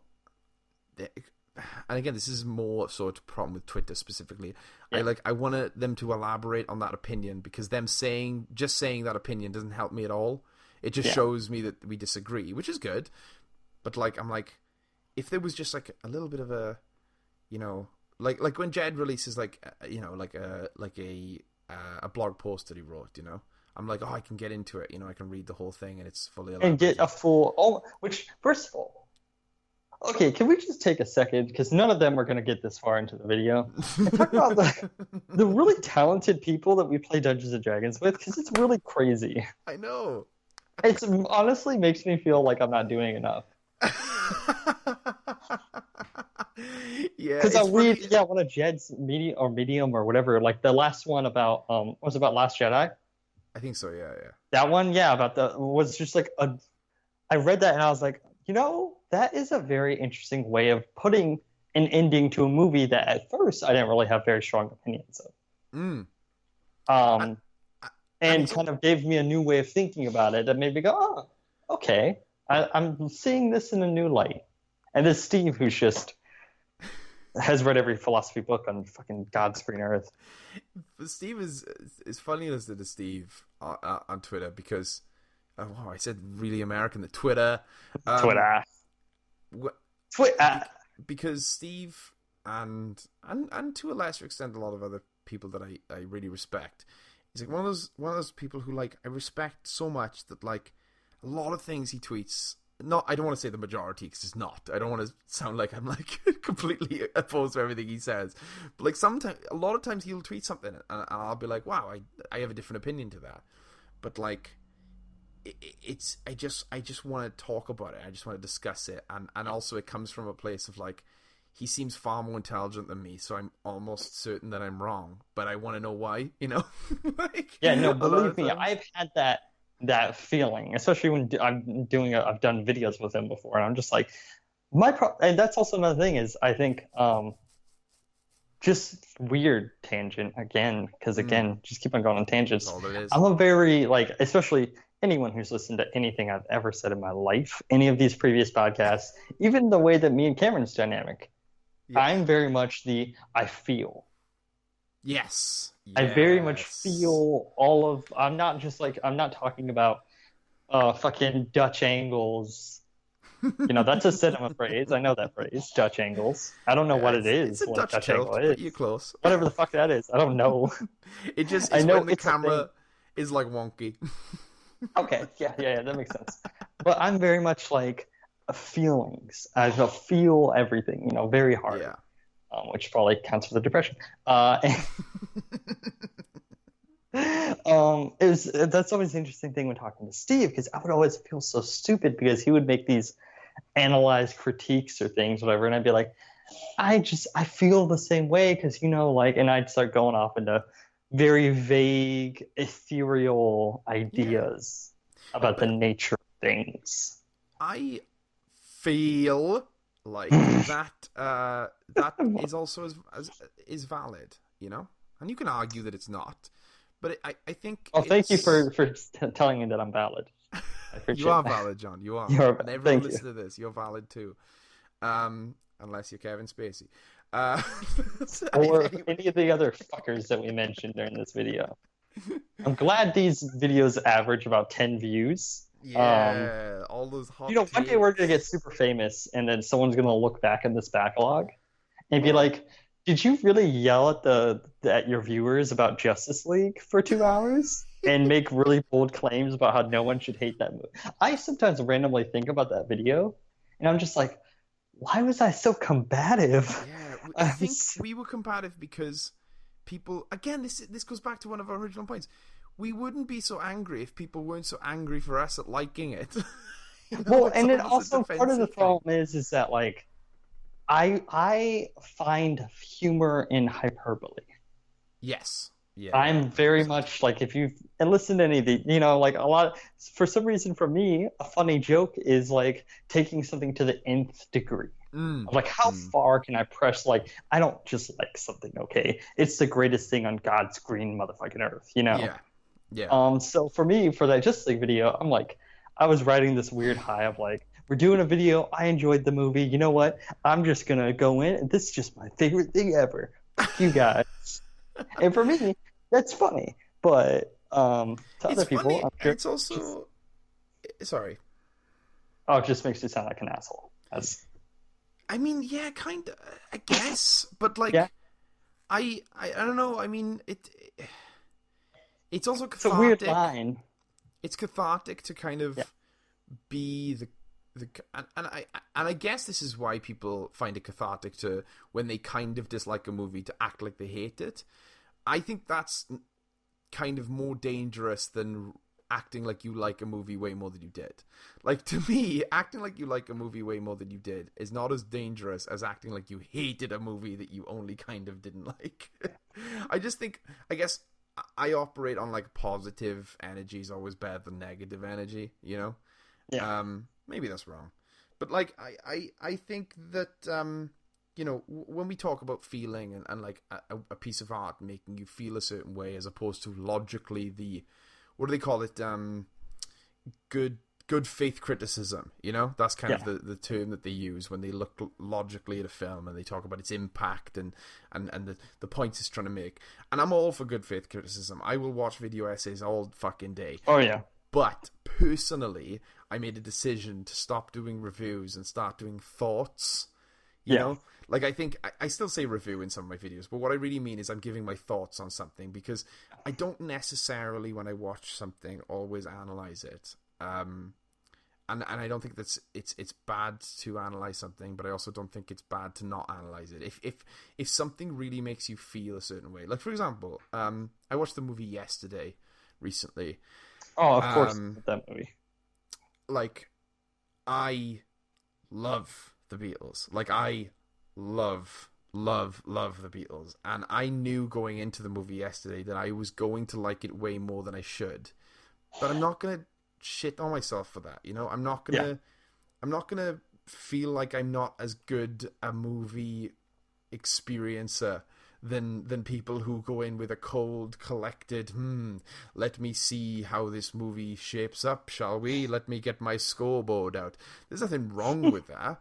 But, like, if I go into the movie Yesterday and someone says the line, you know, the world without the Beatles is a little bit worse, and I just start crying uncontrollably because I am overwhelmed by emotion, I don't think that that's less valid than someone saying, well, the story was a little bit slow at parts, and maybe they could have added a little bit of this, and this acting was a little bit...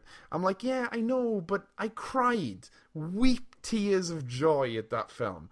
And I wouldn't have it any other way, you know, just because someone can point out to me. And it's the same with The Last Jedi. Like, people constantly point out to me why that movie is very smart and does a lot of really good things. And I'm like, dude... fuck yeah, I'm really glad you enjoyed that, and I really like your perspective on it and your critical thought on it, and it's actually made me appreciate the movie more. But then, just, if I watch it and I don't feel that, I also am not going to beat myself up about it, you know? Like, yeah, that's like the Call Me By Your Name thing I talked about 5 hours ago. Yeah, 100%. It's like, I understand... I understand the good faith argument, and during a movie, I can even good faith watch something and be like, oh yeah, this is made very well. But also, man, wrong movie. I was gonna say, but also, man, it's all the boys I've ever loved before. Just gave me this warm, fuzzy feeling that, like, I just, A Simple Favor was this hilarious, like, different type of, So it's just, it's really interesting. And yeah, I feel that should be our, like, Steve Baxi is like philosophy in comics, and like, we are. Oh, we feel like we like this stuff a lot, all right, guys? Yeah, right. And that's, I think, one of the reasons I've, like, gone away from short form video content, if that makes sense. Yeah. Because I've found that I have a really hard time, and maybe I'm just overly critical of myself. That's also probably a very big reason for why I don't do a lot of things that I used to do. But, like, I'll either rewatch a video, or even as I'm making a video, I'll just be like, I don't feel like I'm saying anything.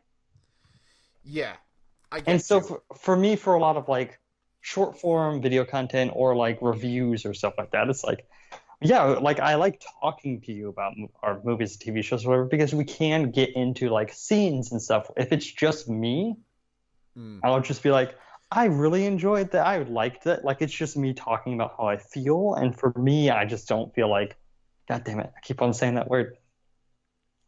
I just do not think that for someone watching, I don't think someone wants to sit there and watch me for 8 minutes stumble and my way through how much I really like something because it's just good. Just because I like it. I'm at a dilemma right now because I disagree with you, but then I also feel that way about myself. So it's this awkward thing, where, like, I totally get where you're coming from. But like, it's weird because I would listen to you talk about something for 8 minutes, but I wouldn't listen to myself talk about something for 8 minutes. Probably it's probably us being overly critical. But then I guess it's also, I feel more I fucking hate this. I think that I am a more productive speaker when I have somebody else. 100%. Yeah. Like, and that's probably just everybody in the world are just more productive when you have somebody else. But I mean, also probably if I sat down and plotted out a video or wrote out a video, maybe it'd be different. But that's just not how I like to do videos. That's not, I don't even like to write fiction that way by plotting, steps of the, like, that's just not how I am. And so for me, doing videos that way wouldn't really work either. That's why I like doing podcasts with you, because I can riff and I can talk and I can get through more than just, what I'm thinking in the moment. I can react to and build off of what you're saying. Yeah, and it's also like, I mean, I really enjoy these dumb Star Wars videos I've been doing, right? Where it's like conquering Star Wars, and I'm trying to get through. They're not dumb. There's a lot of Star Wars out there, and you are getting through it. And I'll first just say I'm very proud of you. Thank you, John. I appreciate. You are valid. And, like, real talk for a minute here, okay? Because I am very, I'll say lazy. Lazy is a good word for it. When it comes to being creative, it's something that I allow to fall to the wayside, probably because of a lot of my reservations about how I feel about myself creatively, where I don't feel like I'm good enough to, like, put stuff out there into the ecosystem. So a lot of times I won't do things. It's probably why I haven't finished a story in 20 years. It's because I just don't ever feel like it's good enough, or I'm good enough, or fucking, I don't know, Tumblr or Amazon. I don't even know where I'd put it, I don't even know. The two options. Yeah, I get stuck at the end result of something. So, but to every, like, fucking week, man, every, like, day, every other day, I feel like seeing a new Star Wars video, and I'm just like, man, I wish I had the, like. Well, that's the thing. Like, it kind of was born out of a lot of what you were talking about, where I would film way more videos than I would post, because I'd watch them back and I'd feel like, God, I've not said anything unique about this. I've not said anything that anyone else hasn't said, you know. And it wasn't a problem, but I was making it a problem in my mind. Yeah. Because you look at yourself and you don't see yourself as someone else. And also, I feel like we struggle as well, you know, when we say these things to ourselves, to really think about the purpose of our channel that we set up, which really was just like, we'll put stuff out there and at least one person will watch them, you know, and we don't have to worry. And it was fun because like at the beginning it was that, but then we started almost both being like, well, we still want it to be good and entertaining and stuff. And then I think we got away from that and we started judging ourselves again. And with the Conquering Star Wars stuff, I was like, listen, okay, it's a gimmick. The fact that it's a gimmick and that I'm trying to get through all of this fucking Star Wars, no matter how good or bad it is, and try to completely consume my way through the canon, it almost gives me this kind of way out where I'm like, sometimes, I mean, I did a video on a book recently, the Darth Vader comic, right? I did a video on the Darth Vader comic, and I started the video and I was like, I don't know what the fuck I'm going to say about this book, because you can enjoy something and not really have much to say about it. Yeah. And like, I had a lot of stuff that I felt, but didn't feel like anyone hadn't said it. But then I was like, listen, I set the challenge. I've got to do it. So then doing it, I was just like, well, I'll just do it as best as I can. And even though the video itself, I felt like, okay, it doesn't say something super original, I kind of, with Conquering Star Wars, I'm getting into this groove where I'm caring less and less about being original and caring less and less about having opinions that people are going to go, ooh, that's a hot take, or ooh, that's something I haven't heard before. And I'm just like, all I'm doing, and you could say this is a bad thing, but I don't feel it is, all I'm doing is I'm fulfilling that promise that I set myself. And that alone is fun and it's enjoyable. And when I see how far I've got, and I have this like big list on my phone of all the ones that I've read, and then all the ones I still haven't, and then also the ones I've reviewed and the ones I haven't reviewed but I have read and I gotta get to them, it almost feels like it's like forcing myself to get over those kind of weird insecurities I have. Well, like, I remember I did a review of Shazam, which is a movie that meant a lot to me and I cared a lot about it. I just couldn't do the review. I kept watching it back and re-recording it and watching it back. And I had this whole thing about how it really, like, I wanted to make a video because it was like a movie that I felt people might enjoy, but not hit them as hard as it did me. And I was going to go into this whole thing about how I have a foster brother, and I was going to talk about how it really, you know, made me feel like I related to a lot of the things, and then I took him with me to see it a second time because I was like, Dan, you got to go see this with me. This is about a foster kid who gets superpowers, and you're a foster kid, and it's like got this brotherly mentality that like really resonated. And I just kept rambling in the video, and I was just annoyed at myself. But I was like, if this is a Conquering Star Wars video, I wouldn't have given a shit because I had to have done it. You know? Yeah. It's strange, but like, you're right. Like, I can sit here in this podcast and we can have a conversation about how, you know, Shazam meant a lot to me, and how I thought it was really cool that they involved foster kids, and how it relates back to my life, my personal life with my foster brother. But it's a lot harder to do that when you're just staring at a camera, you know. But yeah, I don't know. I like the challenge that I've set myself, and I think that you've kind of, in life, if you're a creative person, you have to find ways to trick yourself into being creative a lot of times, because sometimes it's not the act of making good shit, it's the act of making shit is better. Yeah, I think that's what I think D&D has helped. Oh, definitely. 100%. With that. Because I have literally a week, and a lot of times it's weird now, because I'm just getting to this weird this is we're just need to title this therapy session. So what this episode basically is. Yeah. Where I'm just in this creative rut.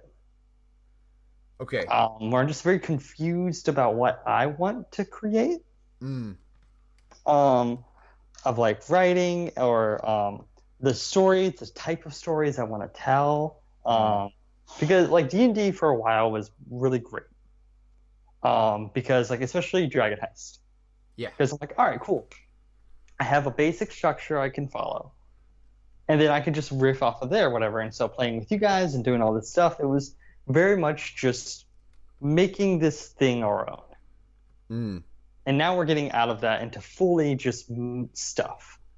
And it's this weird dichotomy of like me trying to play within the kind of area that we've like kind of started with, the rules and the history of the world that we're already in, but also not feeling confident super in that world. Yeah. So it's this weird thing of like, do I just say, like fuck it and just, change like the whole map? Like who cares about what the landscape actually looks like, which is a confusing situation because it's like, hey, here is the story and the lore of our world, but it also doesn't matter. And so I'm like, okay, so it's like, are we set in the Forgotten Realms? And it's this weird, I think I've just been doing it to myself, where I've been overthinking, because I'm thinking about like, okay, so we're on this continent, and these are where all the cities are. And I'm like, oh, great, this person wants to travel here, because that's where they're from. But that's like on the other side of the fucking map. So like, how do I, and it's like, I feel weird making changes, even though like, who the fuck cares, Yeah, it's interesting with D&D as well because it's that kind of battle between the homebrew and the books, and you almost want it to be homebrew because the books are the books. They're like the books are the opposite of what you want D&D to be. They're a video game, They're really fun to do, but you stick 100% to them. You're just playing the video game the way everyone intended to play it. And, with the added thing of player choice, you're never really going to stick to the books anyway. So the thing is, like... And also you get confirmation from your players a lot that the homebrew stuff is what you like. Because, as much as we enjoy the Dragon Heist, the game after, where it's complete homebrew and we're meeting all these characters that you made up and made the personalities for, is infinitely more, enjoyable for us. Because it's like, yeah, okay, we can tell this wasn't written... by Wizards of the Coast. We could tell this was written specifically for us, and that's obviously going to be more enjoyable. But you're also taking a risk in doing homebrew stuff because you're like, oh, this is me now. I can't fall back on, oh, well, Wizards of the Coast just wrote a boring story, or Wizards of the Coast had an interesting NPC that I had to jazz up. You have to... It falls on the DM, and that's tough.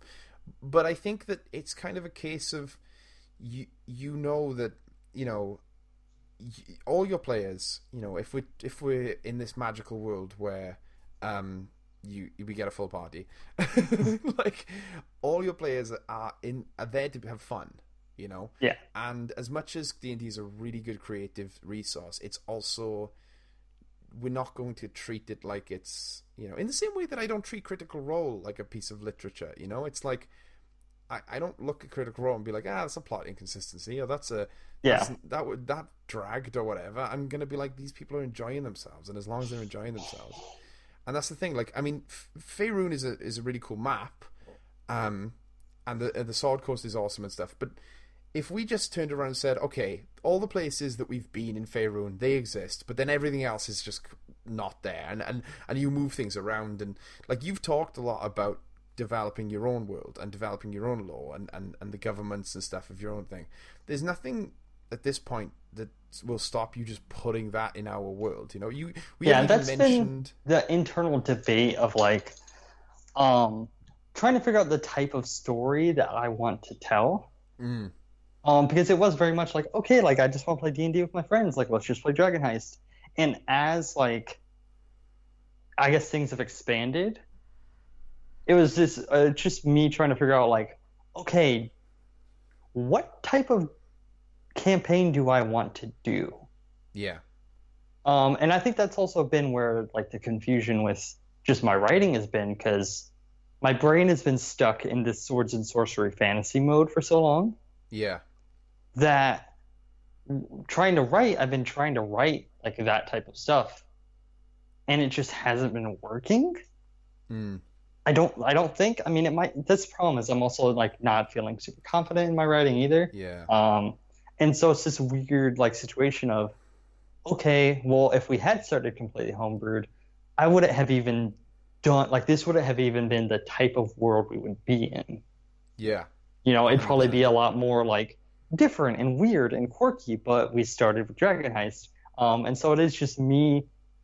The great thing about it is that as much as I stress and plan, when the session is happening, I can do whatever the fuck I want. Yeah. 100%. So it's just one of those things of once we all finally get back together, I think it'll be a lot easier. But this in between time of trying to like, because the one-on-one sessions are a lot harder to do mentally for me than the together sessions, Yeah. I mean, because it you've is very got. much me trying to guide, like not trying to guide, like not trying to railroad anybody, but just trying to incorporate the ideas that you all have into a narrative that flows together, but also doesn't impede everyone else's. It's also, yeah, I think also with solo games, I always have a lot of uh admiration for like you think like, right, so there's three people in the party, right?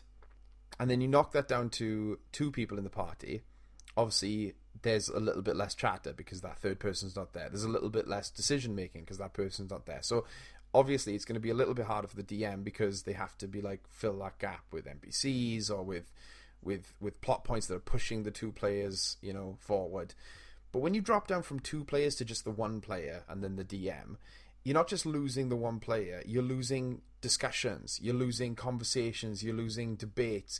It's like you're not just losing that one player and you have to pick up the one player's slack. It becomes a totally different type of game where it's almost like a single player story game then, where Yeah. the DM is like, well, if this player doesn't decide to do anything, I have to push him the whole way, or push them the whole way. Whereas no, but I do understand what you're saying about the creativeness, because that is something that I think a lot of creative people, including myself, struggle with. And sometimes you can be fortunate enough to be in a situation where you can kind of set a bunch of plates spinning, and when you feel like spinning one plate, you can spin that plate, and when you feel like spinning the other plate, you can spin that plate. Like I'm fortunate enough to know enough people and to have enough you know people in my life who are down to do stuff, that I have a podcast with you where if I feel like doing a podcast, we do the podcast. I have Wi-Fi friends where we can post any videos we want. I have Conquering Star Wars where I've got this schedule I can stick to. So if I want to do something but I don't want to be too creative and I just want to create something without thinking about it, I can do Conquering Star Wars because I'm just, that's reviewing something that I've been listening to or watching or something. And then I've got Commit to the Bit where I'm doing sketches. So like, if I don't feel like doing sketches, then a sketch won't come out for a while. But then if I get the sudden urge to write one, then all of a sudden it'll pop up. So like, it's the way I've combated it is kind of, you always, it's I don't want to say this because this is kind of like, it's silly to use like things like this, but it's kind of like, you're hyperactive, even though I'm not technically hyperactive, because it's mean to say to people who actually are hyperactive, but it's almost like you're hyperactive in that you go from one thing to being disinterested in it, and then you're only halfway done with it, but you're already kind of fallen out with it, and then you go into another thing. I remember I was sitting in a subway the other day, and I had this really fun, interesting idea for a film. I was like, oh man. And then I had this daunting thought where I was like, I'm never going to finish that. There's no way that I'm ever going to get through that script because the idea is so unrealized. But like, I was passionate about it in that moment. I was super passionate about it, and then I kind of felt sad where I was like, fuck, I'm never going to do it. And then I was like, no, you know what, I'll just try, and if I don't finish it, then I don't finish it. Maybe I'll come back to it in a year or something. But it is tough because you almost feel like, and I don't want to put thoughts in your head, but this is how I feel. I almost feel like sometimes it's not worth it. I'll sit down and go to do something. I'll be like, it's not worth it because I'm not going to finish it, so why even bother? But I think that you kind of, and this is a lesson to tell myself, not just for other people, but like, you kind of got to just treat it as like, well, if it doesn't get finished, at least it was practice, Yeah. Like, I remember you sent me you sent me a short story, super short story once about like the goblin, this goblin that you were writing about, and I remember thinking like, I'm glad you did this because it stretched your creative muscles, and if it goes somewhere, that's great. But if it doesn't, it's like at least you got something on paper, you got something done, and you stretch those creative muscles. It's the same when you upload a video. It's like, yeah, okay, we know that our videos on Wi-Fi Friends aren't going to explode, but every time we do one, it's like we've stretched that creative muscle, we've done that thing, and it's I don't know, it's yeah, tough. I guess that's perspective, putting things into perspective. Because for me, I saw that as, oh, it's another in the failure bin, another thing that I started and didn't do anything with. Yeah, is like that's just how my brain mentally like categorizes things. So whenever like I stare at that blank Word document, I just get that anxiety of, I guess, of the bin, of this metaphorical bin of like, oh, hey, remember the failure bin? Oh, you remember all those little 2 pages there, 10 pages there. Ooh, you got 20 pages there. You were almost there. You almost had it there, buddy. It is, and it's tough. It's easy to say when it's not you, but like I'll give a recent example. I made a film recently. I went out with friends. I shot a film.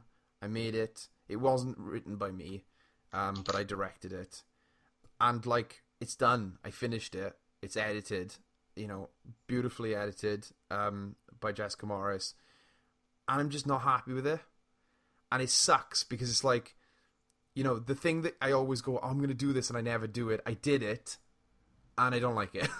Yeah. And it knocked me on my ass. I was telling JT, his real name, of course, JT. I was telling JT, I was like, it really, for like a full month after that, I barely did any Wi-Fi Friends videos.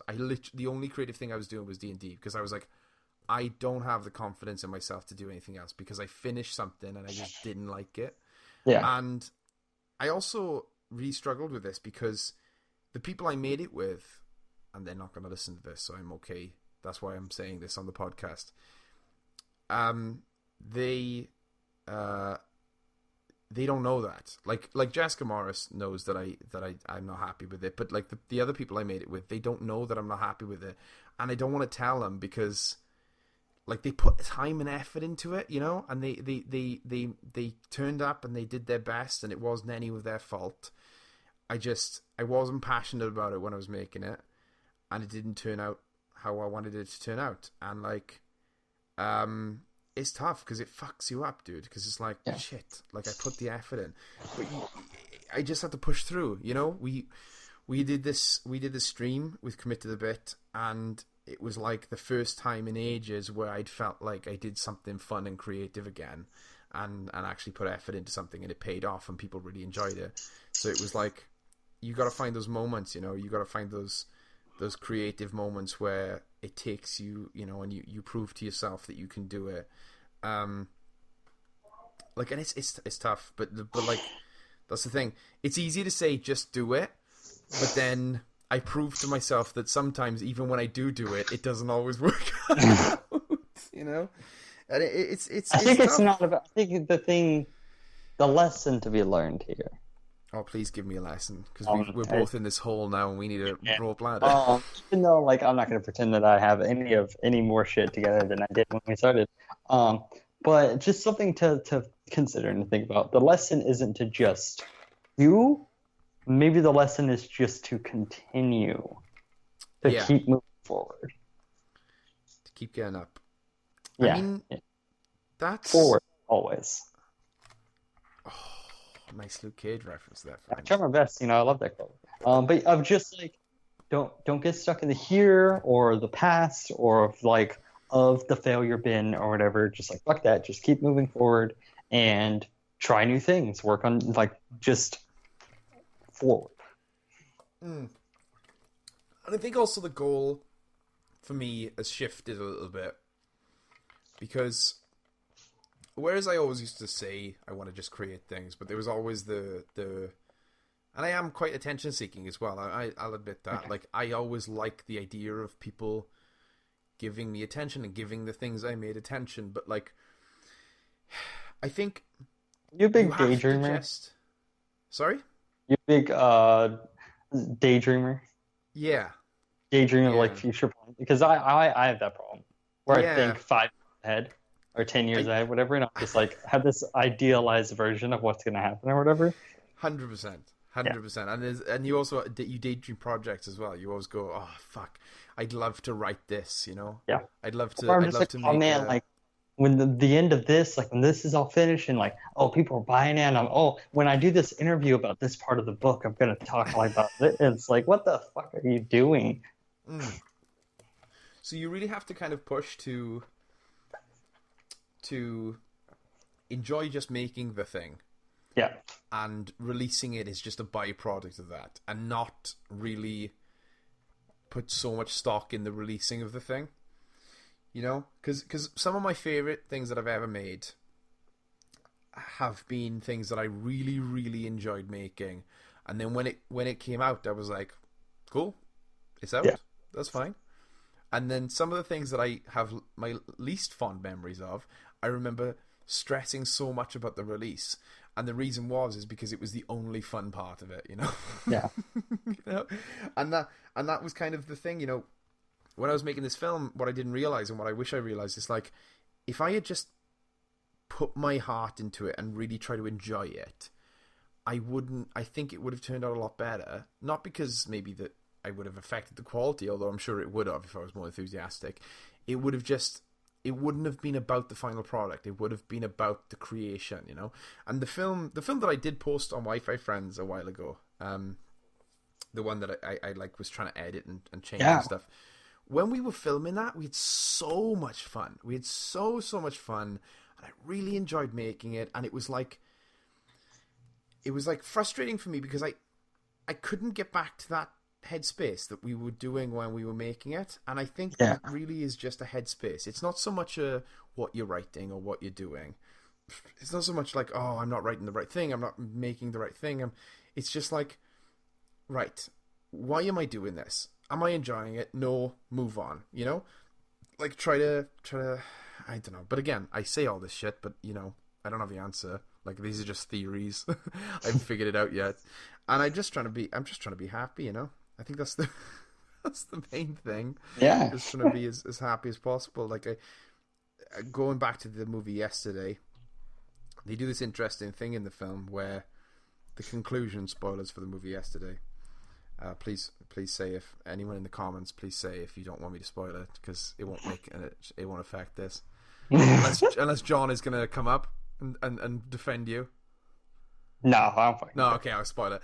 So in the movie yesterday, it's a really fun, interesting conclusion they come to, because the character, he settles at the end, without going into too many details, because I think we're kind of wrapping up the podcast. But he settles for a very simple, mundane is not the right word, but like traditional, I guess, is not the right word either. But he kind of settles. He has all these high aspirations in his life, and the moral of the movie is that he gives them up, and he lives a life that he never really saw himself living. You know, he always wanted to be a rock star, but he doesn't end up being famous. He doesn't end up being a millionaire.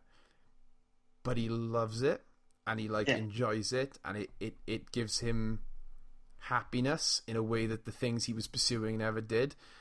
And it broke me, because it was like, for the first time in my life, I saw myself not being the thing I wanted to be, you know, not being a creator for a living, not making money from the things I create. And it was quite like cathartic to be like, it might still be okay. You know, it might be the case that I'm always making stuff, because in the movie he still writes songs and sings songs, but he just doesn't do it as a means of, you know, making It's a money hobby. or anything. You know, it's a hobby. And I always see myself creating things, but it was kind of a moment where I was like, fuck, I might just have to accept the fact that like that's going to be always something that I enjoy doing, and never something that I make money from doing, or make significant money from doing anyway. And it's like, okay. You know, it's tough to accept it. And I don't know if I fully have accepted it in my bones, but like it was a moment where I was like, you know, maybe that's okay and that's fine, and I'll get fulfillment from being you know, because I do get fulfillment from things. You know, I get fulfillment from being a good husband. I get fulfillment from being a good friend. I'm sure I'll get fulfillment from being a good parent. But like, for some reason, there's this thing where I'm like, I also want to do this. You know, I also want to be this, and it's I don't know. I haven't figured it out, John, and I don't think many people have. Yeah, no. This it's funny because so just I was I pace. I'm a big pacer. Yeah. If you know this about me, and so I saw my bookshelf and I found saw my copy of Lost at Sea, Brian Lee O'Malley that you sent. Shit, I love that book. I know. And it just tangentially reminded me of because I was like at the end of the book. Mm. You know, in the last quote. You know, and it's just, I'm everyone, everywhere with you, without you, unbound, set free in limbo, lost at sea. Like, you know, that's a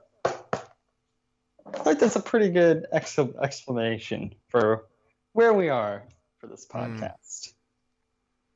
Just a little lost at sea and looking for answers. Isn't everyone? Isn't everyone?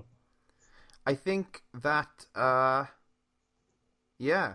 This is their weird therapy session we went through today. I don't think. I feel that it's always important to have these discussions, and a lot of times you forget, you know? Yeah. I've had this discussion I've had with you 100 times in my own head, but it feels a lot better to have it out loud. Yeah, I'm gonna be honest, and this is something that like weirdly tying this discussion back to the previous Twitter discussion. It's like I've stopped myself from tweeting from like posting out like my in the moment feelings. Yeah. A lot recently, where I've stopped myself, where I'm just like, you know what, I feel like shit. I feel depressed. And I've stopped myself from putting that out onto the internet. I don't exactly. Part of me feels like it's a good thing. Because part of me feels like that a lot of times, like there's the echo chamber of like, if I put that out there, I'm probably just 9 times out of 10 going to get back that same energy. Yeah. And it's just going to spiral way more. But I think it's also created a habit where instead of putting that energy elsewhere, I'm just storing it. Yeah. So it's like, okay, I'm not tweeting about it, but I'm also not talking about it at all. Yeah. And so it's just this cycle. Yeah. And so all I have to say is that this has been about almost 4 hours, or 3 hours of 2 best friends talking about their feelings. Fuck toxic masculinity, because we are some boys. You know, I'm not going to bring up a whole topic of toxic masculinity now, because I think that it's another podcast for another time. But we'll fix that issue next time. Yeah, I mean, not to be super cheesy, but like, I think everyone needs a friend, you know, sometimes. And like I know a lot of people, like I know multiple people who struggle with different things. And, you know, even like, you know, my wife struggles with things and she's gone through a lot of shit, and I try to be there for her and I talk to her, but sometimes you need different perspective. You need to talk to, you know, sometimes you talk to your wife, but also sometimes you talk to your friend, and you talk to, you know, someone you barely know or someone you know a lot, and it's good to just get it out there. And I think that that's kind of the thing where like these are all things that I'm sure that like I've talked to Jen about a lot, and you've probably talked to Christina a lot, but like also it doesn't have, you need to get lots of different perspectives, and you need to get it out there, and kind of and even just the act of saying it is cathartic and makes you feel a bit better, I think. I don't know. I don't know. All I know is that I feel good about this conversation. You know, I haven't come to any conclusions, really, even though I sound like I have sometimes. I haven't really come to any conclusions. But I feel better than I did before. And I think that's all that matters. Not to pull another quote from Lost at Sea. Oh, please do. I forget how fucking great this book is. It's I might so reread good. it, actually, after It we're makes done. me cry every time. But I feel like this is a pretty good summation of maybe where I'm at, and maybe where all of us are at a little bit. I don't understand exactly what's happened, and I'm bad at putting things together in any meaningful way. But tonight is important. This moment is important. Oh, there we go. Well, John, thank you for podcasting with me. Yeah, this is a therapy session. Let's be honest about it. Thank you Let's for be honest. coming to couples therapy. How much are you an hour? Well, no, because I think it was like a you do me, I'll do you thing. Oh, okay, yeah, I got you. I think this was consensual therapy. This is yep. There's got to be a funny way to put this. Consensual therapy coitus. Emotional? Nope. That is. If either of us have therapists, then we're definitely cheating on them. I used to, not anymore. It's expensive. Might be a problem. Yeah, it is expensive. Yeah, but I was going to say thank you for podcasting with me. Thank you for talking with me and sharing with me important friendship things. And thank you for being my best friend. And thank you for being someone who I love very dearly and who I care about and who brings me joy. We're 2 for 2 for a friendship podcast because the last one was about your wedding. I think you could give friendship. It's almost like this. It's almost part of the about friendship title.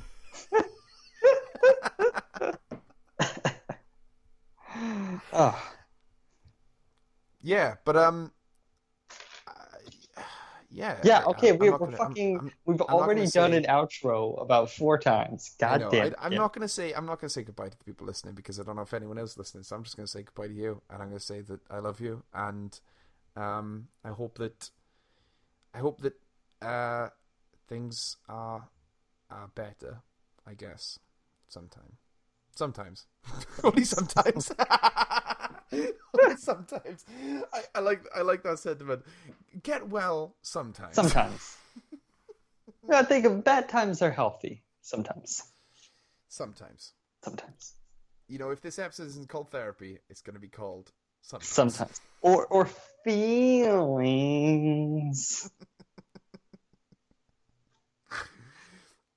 If we were big enough to have merch, that'd be a great t-shirt.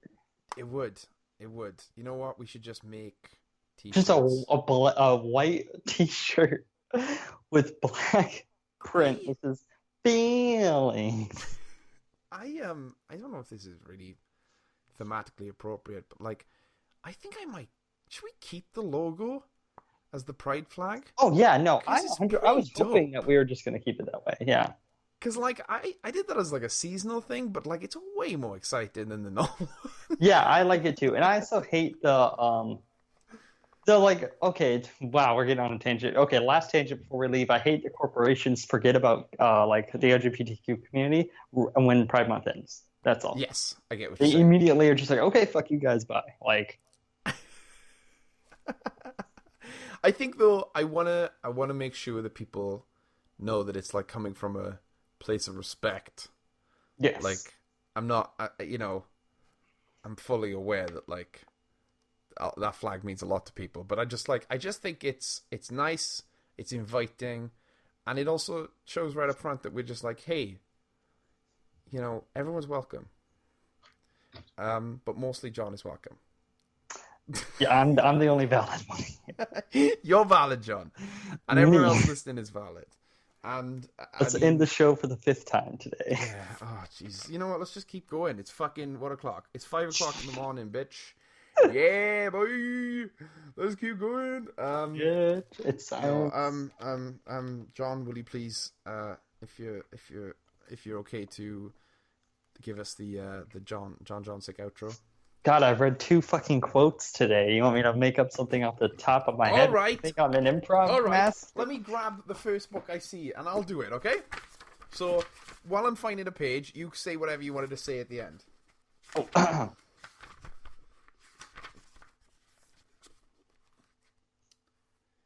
I blanked. Okay, Sorry. well, I'm going to read this quote. This is from Turtles All the Way Down. And it's the last line. Is that Shel Silverstein? No, what? You know Shel Silverstein. I don't know Shel Silverstein, Steve. Have you not heard the there's like a book about Where the Sidewalk Ends. Very famous poetry. I'm sure it is. This isn't an American thing. This is a worldwide thing. Okay, no, I mean I'm bad at literature, dude. I don't read a lot. I read a lot of Star Wars. If you want to, yeah, you read a fuck ton of Star Wars. Either way, what's your stupid? Okay, so this is the last line of John Green's Turtles All the Way Down. But you don't know any of that yet. We squeeze his hand. He squeezes back. You stare up at the same sky together, and after a while he says, "I have to go," and you say goodbye. And he says goodbye, Asa. And no one ever says goodbye unless they want to see you again. So John Sick, goodbye. Goodbye. Yay, I ended the podcast finally.